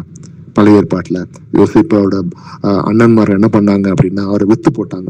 இருந்தாலும் அவருக்கு எவ்வளவு கஷ்டத்துல எவ்வளவு வேதனையா இருந்திருக்கும் தான் சொந்த அண்ணன்மாரை வித்து போட்டது. ஆனா அவர் அந்த அன்பை காட்டினார். எப்ப தான் ராஜ்யத்துல மிகவும் பெரிய ஆளா, பார்வோனுக்கு ஒரு இதுல கீழே இருந்தாலும் அவர் என்ன பண்ணாரு, அத்தனை பேர் வந்தாலும் திருப்பி அவங்களை நேசிச்சு அவங்களை பாதுகாத்து கடைசி வரைக்கும் அவங்க நடத்தினார் அப்படின்றத பாக்குறோம். அந்த அன்பை அந்த யோசிப்பு செஞ்சு காமிச்சார் அப்படின்றத பாக்குறோம். பிலமோன் 1ஆம் அதிகாரம் 18-19 வசனத்தை வாசிப்போம். அவன் உமக்கு யாதொரு அநியாயம் செய்ததும் உம்மிடத்தில் கடன்பட்டதும் உண்டானால் அதை என் கணக்கிலே வைத்துக் கொள்ளும். பவுலாகிய நான் இதை என் சொந்த கையினாலே எழுதினேன், நான் அதை செலுத்தி தீர்ப்பேன். நீர் உம்மை தாமே எனக்கு கடனாக செலுத்த வேண்டும் என்று நான் உமக்கு சொல்ல வேண்டியதில்லையே. ஆமென். ஓனேசிமுக்காக அவர் என்ன பண்றாரு, ஓனிமஸ்க்காக பவுல் தானே கடிதம் எழுதுறாரு, இந்த மாதிரி அவனுக்காக நான் செலுத்துறேன்ப்பா அப்படின்னு சொல்லி அந்த அன்பை அவர் காட்டுகிறார். அவங்களுக்காக பரிந்து பேசி தனக்காக ஒனேசிமுக்காக அவர் பேசுறார் அப்படின்றது இந்த வசனத்துல பாக்குறோம். இங்க அவரோட அன்பு தெரியுது. என்ன, அவர் சும்மா வசனத்துல மட்டும் எழுதி அவர் இப்படி செய்யணும் இப்படி செய்யாதீங்கன்னு சொல்லி ஒவ்வொரு சர்ச்சைகளுக்கும் அவர் எழுதி கொடுக்காம அந்த அன்புலையும் அவர் வாழ்ந்தார், அந்த அன்பை காட்டி எக்ஸாம்பிளா பண்ணார் அப்படின்றதையும் வசனத்தின் மூலமா பாக்குறோம் brothers and sisters. 1 யோவான் 4ஆம் அதிகாரத்துல 11வது வசனத்தை வாசிப்போம். பிரியமானவர்களே, தேவன் இவ்விதமாய் நம்மிடத்தில் அன்பு கூர்ந்திருக்க நாமும் ஒருவரிடத்தில் ஒருவர் அன்பு கூற கடனாளிகளாய் இருக்கிறோம். ஆமென். இப்ப எப்படி நம்ம கடன் பட்டு இருக்கிறோம்? ஒருவருக்கு இடத்துல அன்பு கூறுறதுக்காக கடன் பட்டு இருக்கோம் brothers and sisters. இன்னைக்கு நம்ம அந்த அன்பு கூறல அப்படின்னா நம்ம கடனாளிகளா தான் இருப்போம். அப்ப கடன்ல இருந்து நம்ம வெளியே வரணுமா? கிறிஸ்துவுக்கு முன்பாக அவர்கிட்ட மன்னிப்பு கேட்டு நம்ம மனம் திரும்பி ஒருவருக்கு ஒரு அன்பா இருந்து ஒருத்தருக்கு ஒருத்தர் நம்ம ஆண்டவரை பற்றி சொல்லி ஒருத்தருக்கு நம்ம ஜெபம் பண்ணி ஒருத்தவங்களோட கஷ்டத்தை நம்ம எடுத்து அவங்களுக்காக எவ்வளவு உதவி செய்ய முடியுமோ செஞ்சு கர்த்தருக்கு முன்பாக உங்களை சுத்தமாக வெண்மையாக பரிசுத்தமாக உங்களை மாற்றிக்கொள்ளுங்க brothers and sisters. இதை யாரும் அடுத்தவங்களுக்கு உனக்காக நான் பண்றேன் எனக்கா நீ பண்ற மாதிரி நிக்க முடியாது. நம்ம மனம் திரும்பி கர்த்தருக்கு முன்பாக உட்கார ரெடியா இருக்கணும் brothers and sisters. இன்னைக்கு நம்ம மனம் திரும்பி கர்த்தர்கிட்ட உட்காராம இந்த அவசரமான வாழ்க்கையில கண்டிப்பா பிரஷர், வேலை நிமித்தமாக, நம்மளோட வியாதி நிமித்தமாக, குடும்பத்தின் சூழல் நிமித்தமாக, பிள்ளைகள் நிமித்தமாக ஓடிக்கிட்டே இருக்கோம் brothers and sisters. டைம் இல்ல. காலையில எந்திரிச்சு 5 மணிக்கு எந்திரிச்சாலும் நம்மளுக்கு ஏகப்பட்ட வேலைகள் வந்துட்டு தான் இருக்கு. ராத்திரி 10 மணி 11 மணிக்கு போய் படுத்தாலும் நம்மளுக்கு டைம் பத்தல brothers and sisters. இருந்தாலும் கர்த்தருக்காக நம்மளுடைய நித்திய ஜீவன் எதற்கு ஓடுறோம், ஏன் ஓடுறோம், எதுக்க பார்க்கப்பா ஓடுறோன்ற மாதிரி இன்னைக்கு கர்த்தருக்கு முன்பாக நம்மளை வெறுத்து கொஞ்ச நேரம் தேவனுக்கு முன்பாக ஆண்டவரே இந்த நாளுக்காக நன்றியப்பா, இந்த நாளை உமக்காக நான் செலுத்துறேன்ப்பான்னு சொல்லி நம்ம ஆண்டவர்கிட்ட இருந்து அந்த நாளை ஆரம்பிக்கலாம் brothers and sisters.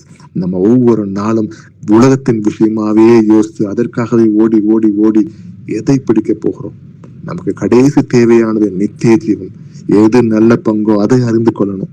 இந்த உலகத்தின் விஷயத்துக்காக ஓடுறது, உலகத்தில் வாழ்றதுக்காக ஓட வேண்டியது ஓடிதான் ஆகணும். ஆனா இதுக்கு எல்லாத்துக்கும் மேலாக முதலாவதாக தேவனுடைய ராஜ்யத்தையும் நீதியும் தேடுங்கள், பிறகு எல்லாம் கூட கொடுக்கப்படும் சொன்னது போல இன்னைக்கு அவருக்காக அவர் சொன்ன ஒவ்வொரு விஷயத்துக்காகவும் நம்மளை மாற்றிக்கொண்டு அவரை பின்பற்றி ஓடுறதுக்கு நம்ம ரெடியா இருக்கலாம். அந்த அன்பை காட்ட ரெடியா இருக்கலாம். ஒருவருக்கு ஒருவர் நம்ம தேற்றி நம்ம பிரதர்ஸ் அண்ட் சிஸ்டர்ஸா நம்ம இருக்கிறோம். ஒருவருக்கு அன்பு செஞ்சு இன்னும் நமக்கு தெரியாத பக்கத்துல இருக்க ஆளா இருக்கலாம். நமக்கு நிறைய விஷயங்கள் அவங்கள அன்பினாலையும் கர்த்தருடைய அன்பை சொல்லி அவங்க பாவத்தில் விழுகாதபடி அவங்களை இழுத்து விடலாம் brothers and sisters. 1 யோவான் 3ஆம் அதிகாரம் 16வது வசனத்தை வாசிக்கலாம். அவர் தன்னுடைய ஜீவனை நமக்காக கொடுத்ததினாலே அன்பு இன்னதென்று அறிந்திருக்கிறோம். நாமும் சகோதரருக்காக ஜீவனை கொடுக்க கடனாளிகளாய் இருக்கிறோம்.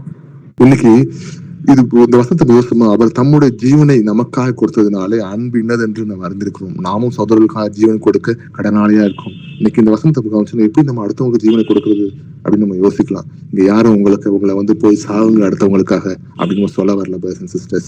ஜீவனை கொடுக்கணும், அவங்களோட ஜீவனை வாழ வைக்கணும். அப்படின்னா இயேசு கிறிஸ்துவாகிய அவரை நம்ம கொண்டு போய் ஜீவனாக அவங்களோட மனசுல நம்ம வைக்கிறது தான் நம்மளோட வேலையா இருக்கு brothers and sisters. இன்னைக்கு இயேசு கிறிஸ்துவை கொண்டு போய் அவங்க மனசுல நீங்க வச்சீங்கன்னா அவங்க ஜீவனை கொடுக்குறீங்கன்றது அர்த்தமாக இருக்கு. ஏன்னா அவங்க இயேசு கிறிஸ்துவை ஏற்றுக்கொள்ளும் பொழுது அவங்களோட வாழ்க்கை ஜீவனுள்ள வாழ்க்கையாக நித்திய ஜீவனுக்குள்ள அடைவதற்கு நீங்க அந்த கதவை திறந்து விடுறீங்க brothers and sisters. கர்த்தர் உங்களை அழைத்திருக்கிறார். இன்னைக்கு ஒவ்வொருத்தவங்களும் இந்த வசனத்தை கேட்கிற ஒவ்வொருத்தவங்களும் நம்ம என்ன பண்ணணும்? நம்மளோட வேலை இன்னைக்கு ஒருத்தவங்களுக்காக ஆண்டவரை பற்றி சொல்லி ஆண்டவரை போய் நிலைநாட்டி அவங்க மனசுக்குள்ள அவங்களுக்கு ஜீவனை கொடுக்க நம்ம ரெடியா இருக்கலாம் brothers and sisters. கலாத்தியர் 6ஆம் அதிகாரத்துல 2வது வசனத்தை வாசிப்போம். ஒருவர் பாரத்தை ஒருவர் சுமந்து இப்படியே கிறிஸ்துவனுடைய பிரமாணத்தை நிறைவேற்றுங்கள். ஆமென். ஆமென். ஒருவர் பாரத்தை ஒருவர் சுமந்து இப்படி கிறிஸ்துவின் பிரமாணத்தை நிறைவேற்றுங்கள். இன்னைக்கு ஆண்டவருக்கு முன்பாக யார் என்ன கஷ்டப்படுறாங்க என்னன்றதை பார்த்து நம்ம ஒருத்தர் தேற்றி அவங்களுக்காக ஜெபிச்சு அவங்களுக்கு நல்ல ஒரு ஆலோசனை. இதுக்காக தான் நம்ம அடிக்கடி சொல்றது என்னன்னா, தயவு செய்து நம்மளோட வீட்டு கூடுகைகளுக்கு மறக்காம விட்டு விடாதபடி வாங்க. உங்களுக்கு தெரிஞ்சவங்களாம் நீங்க கூட்டிட்டு வாங்க. வசனத்தின் மூலமாக ஒருத்தவங்க கேட்டுடலாம். ஒருவேளை அந்த வாரத்துல அவங்க கஷ்டத்தினாலும் புலம்புனாலும் வேதனையினாலும் கண்ணீர்னாலும் அவங்க போராட்டங்கள்னால இருந்திருக்கலாம். அந்த ஞாயிற்றுக்கிழமை கூட்டு வரும்பொழுது அவங்களுக்கு வசனத்தின் மூலமாக பிரதர்ஸ் சிஸ்டர்ஸ் சொல்லி ஆண்டவரை பேற்றி பண்ணி அவங்க அனுப்புறதுக்கு ரெடியா இருக்காங்க. பிரதர்ஸ் அண்ட் சிஸ்டர்ஸ் அதை நம்ம செய்யலாம். வசனத்துக்கு முன்பாக இன்னைக்கு மேன் இஸ் டிபெண்டன்ட் அனிமல்னு சொல்லுவாங்க. இன்னைக்கு வந்து மேன் இஸ் சோஷியல் அனிமலா இருக்கும்.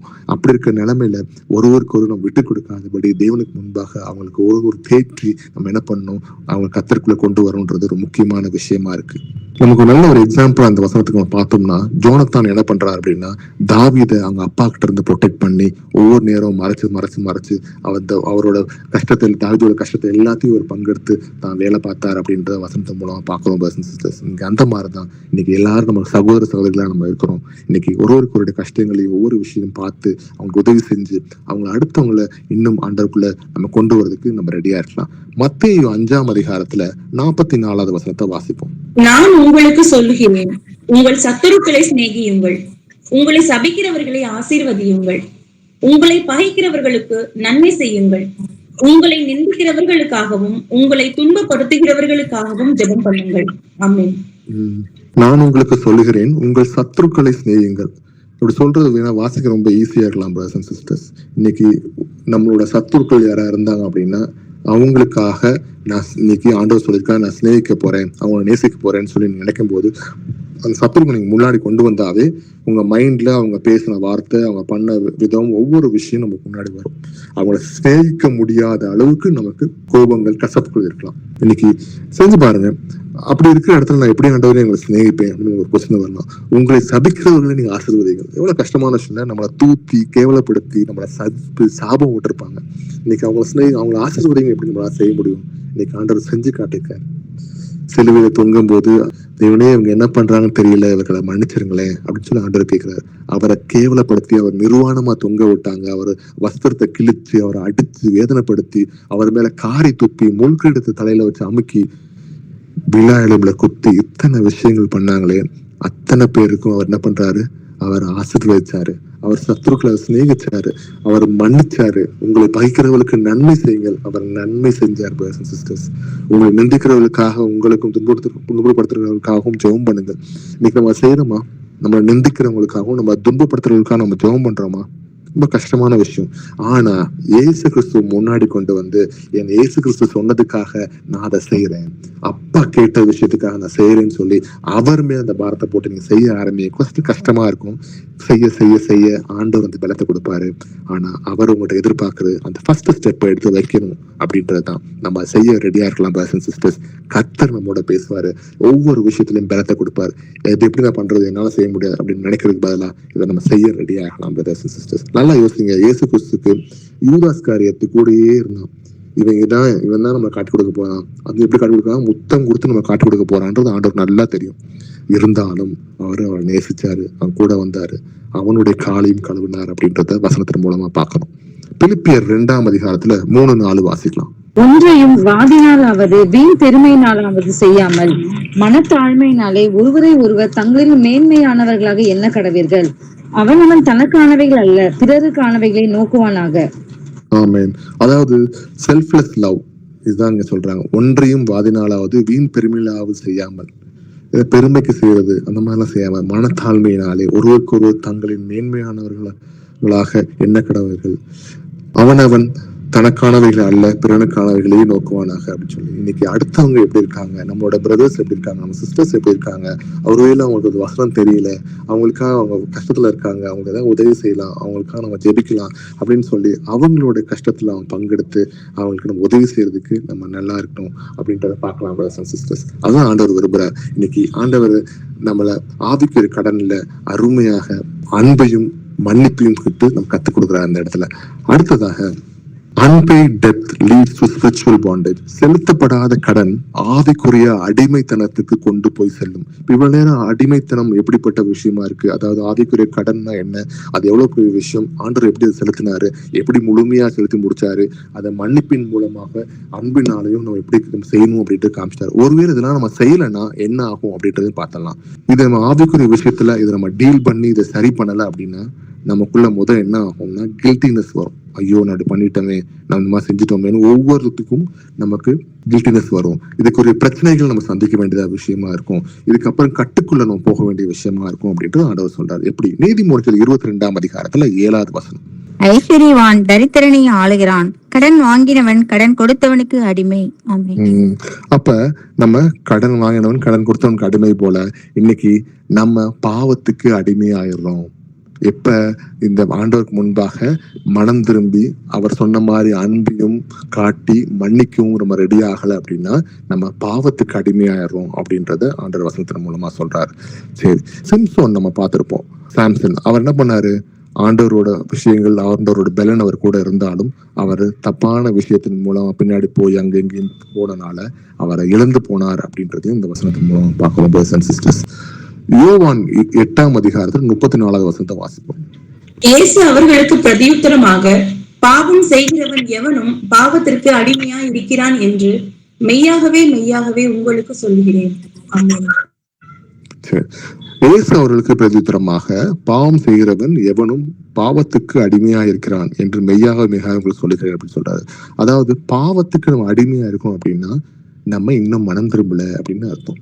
அப்ப பாவத்துக்கு அடிமையா இருந்துகிட்டே இருந்தோம்னா என்ன ஆகும்னா பாவம் பெருகிட்டே இருக்கும் திருப்பி செய்ய. அப்ப அது எதனால திருப்பி செய்யறோம் அப்படின்னா டிஸ்ஓபீடியன்ஸ், ஆண்டவருக்கு முன்பாக கீழ்ப்படுத்தல் இல்லாதனாலதான் இந்த விஷயம் நடக்குது அப்படின்றத பார்க்கணும். யூதாஸ் காரியத்தை என்ன பண்ணான்? எல்லாம் ஆண்டவரோடயே இருந்தான். கடைசி அவன் பாவத்துக்கு ஆண்டவர் காட்டி கொடுத்து அதை தாங்க முடியாம அவன் வாழ்க்கை எப்படி போச்சு, தன்னைத்தானே மறைத்து கொண்டு தூக்கிட்டு சேர்த்து போனான் அப்படின்றத நம்ம பார்க்கிறோம். இன்னைக்கு அந்த மாதிரி நிலைமையில போகாதபடிக்கு ஆண்டவருக்கு முன்பாக மனம் திரும்புவது ரொம்ப முக்கியமா இருக்கு அப்படின்றத ஆண்டவர் காமிக்கிறார். இதை நம்ம பண்ணலைன்னா என்ன நடக்குது அப்படின்றத பார்க்கிறோம். சரி, சங்கீதம் 38ஆம் அதிகாரத்துல 4வது வசனத்தை வாசிப்போம். என் அக்கிரமங்கள் என் தலைக்கு மேலாக பெருகிற்று, அவைகள் பார சுமையை போல் என்னால் தாங்கக்கூடாத பாரமாயிற்று. அப்ப அந்த அக்கிரமங்கள் எப்படி பாரமா இருக்கும் அப்படின்னு கேட்டீங்கன்னா, பாவம் மிகுதி ஆக ஆக நம்மளோட ஆத்மாவுக்கு அது மிகுந்த பாரமா இருக்கு அப்படின்றத அந்த வசனத்துல பார்க்கணும். என் அக்கிரமங்கள் என் தலைக்கு மேலாக பெருகிற்று, அவைகள் பார சுமையை போல என்னால் தாங்கக்கூடாத பாரமாயிற்று அப்படின்னு சொல்றாங்க. நல்ல ஒரு எக்ஸாம்பிள் பார்க்கலாம் brothers and sisters. நம்மளுக்கு காயின் ஆபேல் கதை தெரியும்ல. காயின் சொல்றான், என்னுடைய இந்த பனிஷ்மெண்ட் எனக்கு கொடுத்திருக்க ஆண்டவர், நீங்க கொடுத்திருக்க இந்த தண்டனை என்னால தாங்க முடியாத ஒரு விஷயமா இருக்கு அப்படின்னு சொல்லி வசனம் இருக்கு. அப்ப கவனிச்சீங்கன்னா இந்த பாவத்துல இருந்துகிட்டே நம்ம இருந்தோம் அப்படின்னா மனம் திரும்புதல் இல்லாம, அன்பை காட்டாம, மன்னிக்காம, ஆண்டவர் நமக்காக மறைச்சாரு, விலை கொடுத்து வாங்கியிருக்காரு அப்படின்னு சொல்லி அதை உதாசனப்படுத்தினோம் அப்படின்னா இன்னைக்கு அது மிகவும் மோசமான பாரமான சுமையா இருக்கும் அப்படின்றாரு. அந்த என்ன சொல்லியிருக்காரு, உன் பாரத்தை என் மேல இறக்கி வச்சிருப்பா அப்படின்னு சொல்றாரு.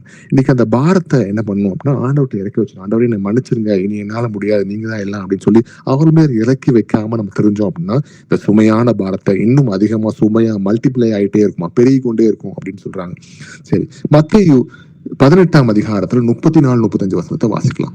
அவனுடைய ஆண்டவன் கோபம் அடைந்து அவன் பட்ட கடனையெல்லாம் தனக்கு கொடுத்து தீர்க்கும் அளவும் உபாதிக்கிற இடத்தில் அவனை ஒப்பு கொடுத்தான். நீங்களும் அவனவன் தன் சகோதரன் செய்த தப்பிதங்களை மனப்பூர்வமாய் மன்னியாமற் போனால் என் பரமபிதாவும் உங்களுக்கு இப்படியே செய்வார் என்றார். அப்ப இங்க ஒரு ஜட்மெண்டே நடக்குது brothers and sisters. நம்ம யாருக்கும் நம்ம மன்னிக்காம இருந்தோம்னா அதேதான் நமக்கு பரமபிதா இந்த விஷயத்த பண்ணுவார் அப்படின்றத காமிக்கிறாங்க. அதாவது ஒருத்தன்ட்ட கடன் வாங்கியிருக்கான், அந்த கடனை அவங்க மன்னிச்சுட்டு இருந்த முதலாளி அவன்கிட்ட வாங்கின கடனை அவன் மன்னிக்காம இருந்தான் அப்படின்னா அது எவ்வளவு தவறான விஷயம் அப்படின்றது வசனத்தின் மூலம் பார்க்கணும். இன்னைக்கு அதுதான் ஆண்டவர் அழகா சொல்றாரு. இன்னைக்கு நம்ம தன் சகோதரன் செய்த தப்பிதங்களை மனப்பூர்வமாய் மன்னிக்கிறது போனால் என் பரமபிதா உங்களுக்கு இப்படியே செய்வார் என்று சொல்லி வசனம் சொல்லுது. இன்னைக்கு அந்த மாதிரி இல்லாதபடிக்கு நம்ம ஆண்டவருக்கு முன்பாக நம்ம மன்னிக்க நம்ம ரெடி ஆகலாம். நம்ம மன்னிப்பு ஆண்டவர்கிட்ட கேட்கறதுக்கும் நம்ம ரெடி ஆகலாம். சரி, யாக்கோபு 1ஆம் அதிகாரத்துல 15வது வசனத்தை வாசிப்போம். பின்பு இச்சையானது கர்ப்பம் தரித்து பாவத்தை பிறப்பிக்கும், பாவம் பூரணமாகும் போது மரணத்தை பிறப்பிக்கும். ஆமென். அப்ப இங்க கவனிச்சோம் அப்படின்னா பாவத்தின் சம்பளம் மரணம் நமக்கு எல்லாம் தெரியும். மன்னிப்பு கேட்காம அந்த பாவத்துல நம்ம இருந்தாவே கண்டிப்பா அது மன்னிப்பு நமக்கு கொடுக்கப்படாது. ஏன்னா நம்ம மனம் திரும்பல, ஆண்டோட்ட மன்னிப்பு கேட்கல அப்படின்னா மரணம் கண்டிப்பா இருக்கு. ஆவிக்குரிய மரணம் அப்படின்ற மனுஷனா பிறக்கிற மரணம் எல்லாத்துக்கும் இருக்கு. நான் இங்க சொல்றது ஆவிக்குரிய மரணம். இந்தக்கு நம்மளோட ஆத்மா நரகத்துக்கு தள்ளப்படும் அப்படின்றதுதான் இங்க சொல்றாங்க. நல்ல ஒரு எக்ஸாம்பிள் எடுத்தோம் அப்படின்னா அனையாசும் சப்பரியா அவங்களோட கதை நமக்கு தெரியும். ஆண்டருக்கு முன்பாக, ஆவியானருக்கு முன்பாக அவங்க பொய் சொன்னாங்க அப்படின்றத பார்க்கணும். அதனால அவங்களுக்கு என்ன நடந்துச்சு, உடனே அங்க தீர்ப்பு நடந்துச்சு அப்படின்றது, அவங்க செத்து மடிஞ்சாங்க. இது வந்து பழைய ஏற்பாட்டுல இருக்க கதை கிடையாது பிரதர்ஸ் அண்ட் சிஸ்டர்ஸ், புதிய ஏற்பாட்டுல கதை. நிறைய பேர் இயேசு கிறிஸ்து புதிய ஏற்பாட்டுல கிருபையானவரா இருக்காரு, நம்ம என்ன சொன்னாலும் அவர் அடிக்க மாட்டாரு, அவர் என்னைக்குமே கிருபை உள்ளவர், கிருபையாவே இருப்பாரு, அன்பாவே இருப்பாரு அப்படின்றத பாக்குறோம். அதே புதிய ஏற்பாட்டுல தான் ஏசப்பாவை ஆவியானவரா அவர் என்ன பண்ணார் அப்படின்னு தவறு பண்ணி பொய் சொன்ன, ஆவியானவர் முன்பாக பொய் சொன்னதுனால அங்கேயே அடிக்கப்பட்டாங்க, செத்தாங்க அப்படின்றதும் வசனமாக இருக்கிறத நம்ம பாக்குறோம். லூக்கா 12ஆம் அதிகாரத்துல 59வது வசனத்தை வாசிப்போம். நீ கடைசி காசை கொடுத்து தீர்க்கும் மட்டும் அவ்விடத்திலிருந்து புறப்பட மாட்டாய் என்று உனக்கு சொல்லுகிறேன் என்றார். அதாவது இந்த வசனம் நம்ம கவனிச்சோம் அப்படின்னா, சில பேர் சண்டை வருது, சண்டையை நம்ம அவங்களே அன்பா இருந்து தீர்த்து மன்னிப்பு கேட்டு மாறல அப்படின்னா கடைசி வரைக்கும் அது இழுத்து போயிடும் அப்படின்றது பாக்குறோம். அதேதான் இன்னைக்கு நம்ம கிட்ட மனம் திரும்புங்கன்னு சொன்னது போல நம்மகிட்ட மனம் திரும்புதல் டிலே ஆனா கூட நம்மளுக்கு நியாய தீர்ப்பு இருக்கு.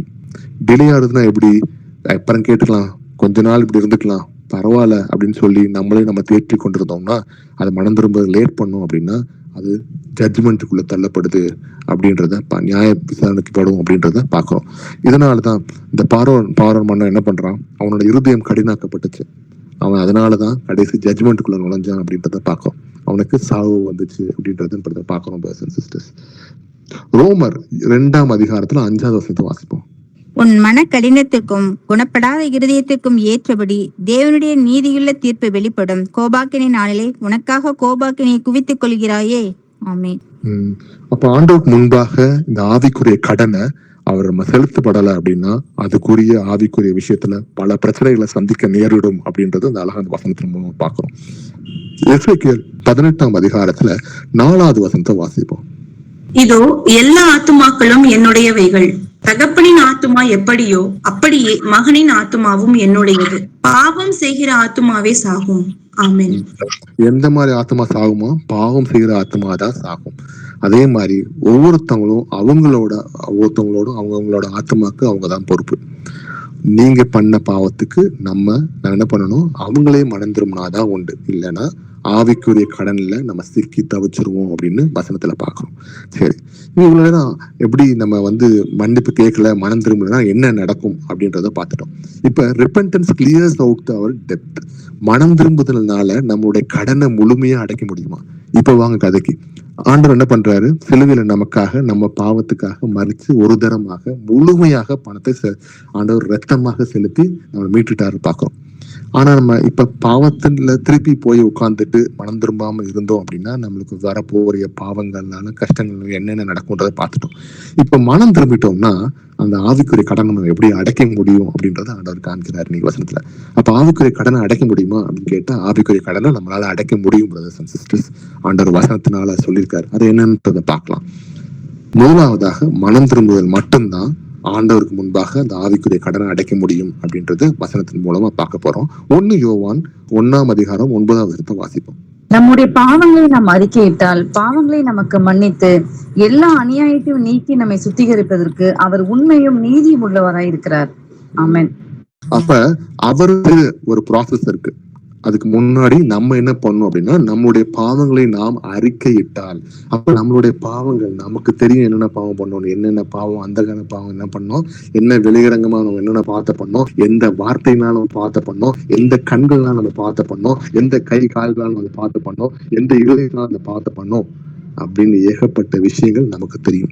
இது எல்லாத்தையும் நம்ம ஆண்டவருக்கு முன்பாக அறிக்கையிட்டு பாவங்களை நமக்கு மன்னித்து எல்லா அநியாயத்தையும் நீக்கி நம்மை என்ன பண்றாரு ஆண்டவர், நம்ம அறிக்கை விட்டவனே பாவங்களை நமக்கு மன்னித்து முதல்ல நம்ம பாவங்களை மன்னிக்கிறார். எல்லா அநியாயத்தையும் நீக்கி நம்மை சுத்திகரிப்பதற்கு அவர் உண்மையும் நீதியும் உள்ளவராக இருக்கார். இன்னைக்கு சொல்றவர் யாரு? கர்த்தராக இயேசு கிறிஸ்து சொல்றாரு பிரதர்ஸ் அண்ட் சிஸ்டர்ஸ். மனுஷன் சொல்லல, மனுஷன் ஏமாத்துவோம் பொய்க்காரன், ஆனா கர்த்தர் சொல்றாரு. அதனாலதான் அவர் உண்மையும் நீதியும் உள்ளவராக இருக்கிறார் அப்படின்றது.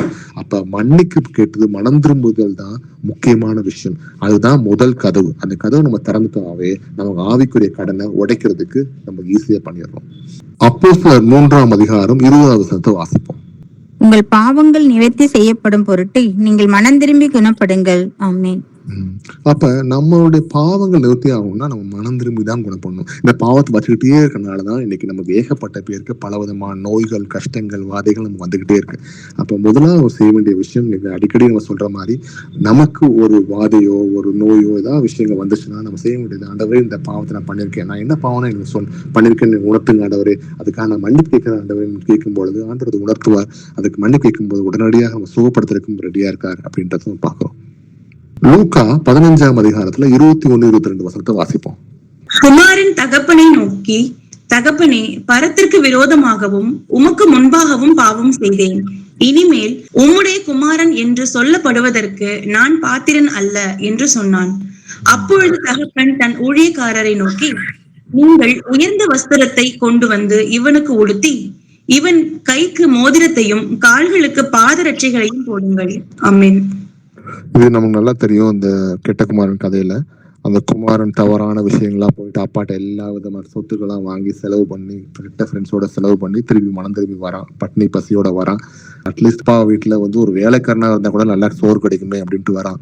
ஆனா அங்க அப்பா என்ன பண்றாருன்னா, மகனுக்காக வெயிட் பண்ணி மகன் வந்த உடனே சந்தோஷம் தாங்க அவனை கட்டி அணைச்சு அவன் புது ட்ரெஸ் போட வச்சு கையில மோதிரங்கள்லாம் கொடுத்து அவனுக்கு எல்லாத்தையும் சந்து ஒரு பெரிய விருந்து ரெடி பண்றாரு அப்படின்ட்டு வசனத்தின் மூலமா பாக்குறோம். லூக்கால வாசித்தோம்னா இன்னைக்கு அதே தான் பிரதர்ஸ் அண்ட் சிஸ்டர்ஸ், நீங்களும் நானும் ஆண்டருக்கு முன்பாக நிறைய பாவங்கள் பண்ணி வேற மாதிரி திரிஞ்சு அலைஞ்சு வந்திருக்கலாம். இன்னைக்கு ஆண்டருக்கு முன்பாக மன்னிப்பு கேட்டோம்னா ஆண்டர் நம்மளை அடிமையா வச்சுக்கிறதோ வேலைக்காரனா வச்சுக்கவோ விரும்பல. மகன் மகளாக அவர் தூக்கி நம்ம தலையில வச்சுக்க ரெடியா இருக்கிறார். இன்னைக்கு அவர் விரும்புறது, நீ என்னோட மகனா இருந்த, என் மகளா இருந்த, நீ பாவத்துக்குள்ள போன, அதனால திருப்பி நான் உன்னை வேலைக்காரனா உன்னை அடிமையா நான் வைக்க போறது கிடையாது. நீ திரும்பி வந்தேன்னா உன்னை திருப்பியும் என்னுடைய மகன் மகளா நான் வைப்பேன்னு சொல்லி அந்த பொசிஷன் அவங்களுக்கு திருப்பி கொடுக்குறாரு பிரதர்ஸ் அண்ட் சிஸ்டர்ஸ். அதுதான் இந்த ஆண்டவர் நமக்கு வசனமா காமிக்கிறாரு. இன்னைக்கு அதை செஞ்சோம் அப்படின்னா நம்ம ஆவிக்குரிய கடனை ஈஸியா அடைச்சிடலாம். ஏசாயா 1ஆம் அதிகாரம் 18வது வசனத்தை வாசிப்போம். வழக்காடுவோம் வாருங்கள் என்று கர்த்தர் சொல்லுகிறார். உங்கள் பாவங்கள் சிவேரென்று இருந்தாலும் உறைந்த மழையை போல வெண்மையாகும்.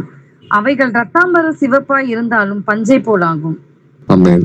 அதாவது ஆண்டவர் நம்மளுக்கு ஒரு இன்விடேஷன் கொடுக்குறாரு. வாங்க, என்கிட்ட வாங்க, நான் சுத்தம் பண்ணி விடுறேன், உங்க பாவத்துல அதை மன்னிச்சு விடுறேன். அது எவ்வளவு பெரிய பாவமா இருந்தாலும் என்னோட ரத்தம் அதை ஊத்தி உங்க பாவத்தை மறைத்து கழுவி விடுறேன் அப்படின்னு ஆண்டவர் கூப்பிடுறாரு. இன்னைக்கு அதுக்கு நம்ம ரெடியா இருக்குமா பிரதர்ஸ் அண்ட் சிஸ்டர்ஸ்? இன்னைக்கு அதை நம்ம செய்ய ரெடியா இருக்கலாம். ஏன்னா கர்த்தர் உங்கள்கிட்ட விரும்புறது, என்னிடத்துல வா மகனே, வா மகளே, உன் பாவத்தை மன்னிக்க நான் ரெடியா இருக்கேன் வான்னு கூப்பிடுறாரு. இன்னைக்கு அதை நம்ம செய்ய நமக்கு ஆண்டவர் கூப்பிடுறாரு. அதை நம்ம செய்யலாம் பிரதர்ஸ் அண்ட் சிஸ்டர்ஸ். யோவேல் 2ஆம் அதிகாரத்துல 13வது வசனத்தை வாசிப்போம். நீங்கள் உங்கள் வஸ்திரங்களை அல்ல, உங்கள் இருதயங்களை கிழித்து உங்கள் தேவனாகிய கர்த்தரிடத்தில் திரும்புங்கள். அவர் இரக்கமும் மன உருக்கமும் நீடிய சாந்தமும் மிகுந்த கிருபையும் உள்ளவர். அவர் தீங்குக்கு மனஸ்தாபப்படுகிறவருமாய் இருக்கிறார். ஆமென். ஆமென். அப்ப கர்த்தரோட அன்பு, கர்த்தரோட இரக்கம், கர்த்தருடைய கருணை, கர்த்தருடைய அந்த கிரேஸ் எல்லாத்தையும் இந்த வசனத்துல காட்டுறாங்க. இன்னைக்கு நம்ம செய்ய வேண்டியது, உங்கள் இருதயங்களை கிழித்து உண்மையாவே ஆண்டருக்கு முன்பாக அந்த இதயத்தை கிழித்து நொறுங்குண்டும் நிறங்குண்டும் மனது உள்ளவங்களாம் போய் ஆண்டருக்கு முன்னாடி நின்றோம்னா ஆண்டவர் உள்ளத்தை பார்க்கிற தேவன். அதை பார்த்து நம்மளை மன்னிக்க ரெடியா இருக்க பிரதர்ஸ் அண்ட் சிஸ்டர்ஸ். திருப்பி ஏன் அந்த வசனத்தை இன்னைக்கு எல்லாரும் நம்ம கேட்கிறோம்? இன்னைக்கு ஆண்டவர் நம்மளோட பேசுகிறார். ஒவ்வொருத்தங்களும் பல விதமான விஷயங்கள் நம்ம சிக்கி இருக்கலாம். ஒருவேளை நம்ம கூட இருக்கவங்களுக்கே தெரியாது நம்ம என்ன பாவம் பண்றோம்னு, அடுத்தவங்களுக்கு தெரியாது. ஆனா உங்களுக்கு தெரியும், நமக்கு தெரியும். கர்த்தர் நம்ம எதை சொல்றார், என்ன சொல்றார், நம்மகிட்ட என்ன பேசுறாரு அப்படின்றத நீங்க காது கொடுத்து கேட்டுக்கிட்டு இருக்கீங்க. இந்த நேரத்துல ஆண்டவர் உங்கள்ட்ட பேசுறது, அவர் வெயிட் பண்றார். அவர் தீங்குக்கு மனஸ்தாபப்படக்கூடிய தேவனா இருக்கிறார். அவர் இரக்கமும் மன உருக்கமும் நீடிய சாந்தமும் மிகுந்த கிருபையும் உள்ளவரா இருக்கார். இன்னைக்கு இப்படிப்பட்ட தெய்வம் உலகத்துல எங்கேயும் கிடையாது பிரதர்ஸ் அண்ட் சிஸ்டர்ஸ். அவர் கூப்பிடுறது, உங்களுடைய மனசை என்கிட்ட கொண்டு வா, நான் உன்னை சுத்தப்படுத்துறேன்னு ஆண்டவர் சொல்றார். இதுக்கு நல்ல ஒரு எக்ஸாம்பிள், நினிவே பட்டணத்துல அந்த ஆண்டவர் அழிக்க போற நேரத்துல மொத்த மக்களும் தங்களை தாழ்த்தி தங்களை வருத்தி ஆண்டவருக்கு முன்பாக மன்னிப்பு கேட்ட போது ஆண்டவங்களை மன்னிச்சாரு அப்படின்றது வசனத்தின் மூலமா பாக்குறோம். சரி, living as a debt free disciple of Christ, கடனற்ற கிறிஸ்துவின் சீஷராக எப்படி வாழ்வது அப்படின்ற ஆண்டவர் நம்ம கடைசியை காமிக்கிற டாபிக். அதை சீக்கிரம் வாசிடலாம். ரோமர் 8ஆம் அதிகாரத்துல 1வது வசனத்தை வாசிப்போம். ஆனபடியினால் கிறிஸ்து இயேசுவுக்கு உட்பட்டவர்களாய் இருந்து மாம்சத்தின்படி நடவாமல் ஆவியின்படியே நடக்கிறவர்களுக்கு ஆக்கினை தீர்ப்பில்லை. ஆமென். அப்ப இயேசு கிறிஸ்து என்ன பண்றாரு அப்படின்னா, நம்ம நம்ம வந்து மாம்சத்தின்படி நடக்காம, மாம்ச சிந்தையில இருக்காம உலகத்தின் மனுஷனா பிறந்த அந்த சிந்தனை வரும். ஆனா அதை என்ன பண்ணணும்னா ஆவியின் சிந்தையினால அதை ஓவர்டேக் பண்ணி நம்ம என்ன பண்ணணும், ஆவியின் சிந்தையினால எனக்கு ஆண்டவர் இப்படி சொல்றாரு, ஏசப்பா என்னோட இப்படி பேசுறாரு, இதை செய்வேன் அப்படின்னு சொல்லி அந்த மாம்ச சிந்தனையை நம்ம தள்ளிட்டு என்ன பண்ணணும், ஆவியின் சிந்தனைக்கு காது கொடுத்து கேட்டு அதற்காக நடக்கணும் அப்படின்ற அந்த வசனத்தை சொல்றாரு. அதாவது இயேசு கிறிஸ்து நம்ம பாவத்துக்காக ஆல்ரெடி நம்மளை விடுதலை பண்ணிட்டார். எப்படி விடுதலை பண்ணாரு? ரத்தம் சிந்தி விடுதலை பண்ணார் அப்படின்றத பார்க்கிறோம். இனி நமக்கு பயம் இல்லை, நமக்கு வந்து குற்ற உணர்ச்சி கிடையாது அப்படின்றத ஆண்டவர் அழகா இங்க சொல்றாரு. நம்ம கவனிச்சோம்னா அந்த தப்பான ஒரு ஸ்திரீ கையும் களவுமா பிடிக்கும் பொழுது வந்து நிக்கிறார். ஆனா அந்த இடத்துல அவளோட மனசை பார்த்த கர்த்தர் என்ன பண்றாரு, நான் உன்னை பாவின்னு சொல்லப்பா, இனி நீ பாவம் செய்யாத, போயிட்டு வா அப்படின்னு சொல்லி அவர் அந்த பொண்ணை இது பண்ணாதபடிக்கு அவர் ஆண்டவர் மன்னிச்சு அவரை வெளியே அனுப்பிச்சாரு அப்படின்றத நம்ம பாக்குறோம். பிரதர்ஸ் அண்ட் சிஸ்டர்ஸ், கலாத்தியர் 5ஆம் அதிகாரத்துல 1வது வசனத்தை வாசிப்போம். ஆனபடியினாலே நீங்கள் மறுபடியும் அடிமைத்தனத்தின் நுகத்திற்குட்படாமல் கிறிஸ்து நமக்காக உண்டாக்கின சுயாதீன நிலைமையிலே நிலை கொண்டிருங்கள். இன்னைக்கு ஆண்டவர் இத்தனை வசனங்களை கொடுத்து நம்மளை மனம் திரும்ப சொல்லி இன்னைக்கு நல்லபடியா நம்மளை கொண்டு வந்திருக்காரு அப்படின்னா அதை அறிந்து கொண்டு அதன் பிரகாரம் நம்ம வாழ ரெடியா இருக்கணும். பிரதர்ஸ் அண்ட் சிஸ்டர்ஸ், இது தெரிஞ்சும் கேட்டும் நான் இப்படிதான் இருப்பேன் அப்படின்னு நம்ம நினைச்சோம்னா அது வரப்போற ஒவ்வொரு விஷயத்துக்கும் நம்ம தான் காரணம். நம்ம நாளைக்கு யாரையும் குற்றம் சொல்ல முடியாது. நமக்காக நல்ல ஆண்டவரே இப்படி இருந்தனாலதான் நான் அந்த மாதிரி இருந்தேன், இவங்கெல்லாம் என்னை கோவப்படுத்தினாங்க, என்னை சுத்தி இப்படி விஷயம் நடந்தனால அப்படி இருந்தேன்னு நமக்காக நம்ம பேசவே முடியாது. நம்ம வாய்கள் அடைக்கப்பட்டு விடும். நல்லா கவனிங்க, இன்னைக்கு இஸ்ரேல் மக்களை எகிப்து நாட்டிலிருந்து கூட்டு வராரு ஆண்டவர். அவங்க என்ன பண்றாங்க, புலம்பிக்கிட்டே முறுமுறுத்துக்கிட்டே இருந்தனால அவங்க சிந்தை எல்லாம் இஸ்ரேலுக்கு அந்த எகிப்து நாட்டுக்குள்ள போகணும் அப்படின்றதுக்குள்ளதான் இருந்துச்சு.